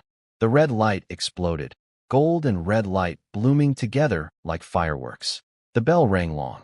Elder Sheng Xian announced, bloodline pure, direct lineage of the founding ancestor. The 3 grand ancestors went next. All pure. Then all 12 elders. All pure. Then the family heads. Ouyang, Li, Sima, Wang, one after another. Drop blood, light explodes, bell rings, step down. I noticed something interesting. Not everyone walked up confidently. Some had shaking hands, trembling lips, and came back down with soaked backs. What were they afraid of? Afraid they weren't really holy light bloodline? Interesting. Then it was the prince's turn. The crown prince went first. Dropped blood, light exploded, pure. He stopped beside me on the way back and told me not to be nervous. Third brother went up with sweaty palms, wiping them on his clothes first. He squeezed his eyes shut like waiting for a verdict. Light exploded. He exhaled hard and told me it scared him to death. I asked what he was afraid of. He said he didn't know. Just what if he wasn't really holy light blood? 20-some years of life wasted. Fourth brother's hands shook so bad he needed 3 tries to draw blood. Fifth sister went up with her bandaged arm, used her right hand instead, dropped blood cleanly without expression. Pure. Then the other princes, one by one, all passed. Eighth brother walked up muttering under his breath. I could hear him. Gotta pass, gotta pass, gotta pass. His hand was shaking when the blood hit the stone. The red light exploded. Eighth brother nearly collapsed with relief. He steadied himself, forced a smile, and stopped next to me on the way back. Ninth brother, your turn. There was spite in that smile. I ignored him. Ninth prince, Sheng Yuan. The hall went silent. Every eye turned to me. I walked forward. Steady pace. Past the giant statue, up to the stone platform. The verification stone was right in front of me, red light pulsing like a heartbeat. I pulled a small dagger from my waist and held the blade to my fingertip, cool against the skin. I paused for 1 second. The jade pendant on my chest was getting hot, hotter and hotter, like a piece of heated iron. Then I cut. A small nick. A drop of blood fell onto the stone. The red light exploded. Not a slow glow. An eruption, like the stone had been waiting for me all along. Red light shot toward the ceiling and crashed against it with the bell. The whole temple shook. The bell rang louder than it had for anyone else. Elder Sheng Xian announced, "Bloodline pure." I pulled my hand back and walked away. Passing eighth brother, I stopped and mentioned his lips had been trembling earlier. His face went dark. Back in my spot, third brother nudged me and asked if I wasn't nervous. I asked him why I would be. Was I not father's son? He thought about it, grinned, and said fair point. I stared at the statue's sword. That crack was still there, running from tip to handle like a dried-up river. The jade pendant on my chest was slowly cooling down. Testing continued. After the princes, it was the great family's direct heirs, then branch members, then officials ranked high to low. The same process over and over. Walk up, drop blood, red light, bell, step down. Then it happened. A middle-aged man in gray official robes walked up. Level 120, a steward from the Internal Affairs office. His legs were shaking, forehead drenched in sweat. He dropped his blood. Nothing lit up. Dead silence. The man stared at the stone, face white as paper, blood still dripping from his finger. 1 drop, 2 drops. No light. Elder Sheng Xian asked his name. Lu Cheng. Position. Third-rank steward. Then 2 words. Take him. Guards grabbed him. He screamed that he wasn't a spy, wasn't Su Lin, had lived on Holy Light Star for 40 years. They dragged him away, his cries echoing down the corridor until they faded to nothing. I watched him go. He wasn't me. But who was he? A spy from another planet? Or a survivor like Consort Hua? Someone whose world was destroyed, who'd been hiding here ever since. They found 3 more throughout the day. A female official from the Grand Ancestry Office, a deputy from the Weapons Bureau, and a guard captain at the East Gate. The woman cried. The deputy cursed. The guard captain said nothing, then broke free from the guards at the door and smashed his head into a stone pillar. Blood sprayed 3 feet. Dead on the spot. The hall went quiet for a moment. Then Elder Sheng Xian's flat voice. Continue. From morning to noon to dusk. Over 10,000 people tested. For non-holy light bloodlines found. None connected to Su Lin. All were agents planted by other planets. Father ordered full investigations into who sent them. He knelt before the ancestor statue one final time and declared that Holy Light Star would tolerate no impurities. The bell rang, short, sharp, like a war drum. Then he dismissed everyone. I walked out with the crowd. At the temple entrance, Elder Tianji stopped me. He stood there with his hands in his sleeves, those old hawk eyes fixed on me for 3 full seconds. Then he nodded and walked away. What did those 3 seconds mean? Did he see something? Or was he just suspicious of everyone? I kept walking. Didn't matter. I passed today's test. The jade pendant had gone completely cold against my chest, hard and dead like an ordinary stone. 12 hours of sealed blood, half still remaining. Back in my room, I sat on the bed and looked at my hands. They were shaking. Not acting, actually shaking. Over 10,000 pairs of eyes watching me. 3 grand ancestors pressure bearing down. The moment that blood hit the stone, my heart nearly stopped. But I made it through. The day after the blood ceremony, I sat by my window eating osmanthus cake, staring at the golden sky. The jade pendant had gone completely cold in my chest, like a dead rock. Uncle Jean brought me a golden scroll from father. I unrolled it. Shengwudi trial. 3 days from now. Location, the trial tower. Open to all royal children under 100 years old. 9 floors. Each floor cleared earns a reward. Clear the 9th floor and receive the founding ancestors' ultimate prize. And at the bottom, one more line. The tower has built-in bloodline detection. Anyone without holy light bloodline dies the moment they step inside. I tapped the scroll twice. Another bloodline check. I asked Uncle Zhong about the tower. He said the founding ancestor Shengwudi built it himself before ascending to a higher level. It opens once every 100 years, stays open for 3 days. 9 floors of trials, each with treasures Shengwudi himself once used.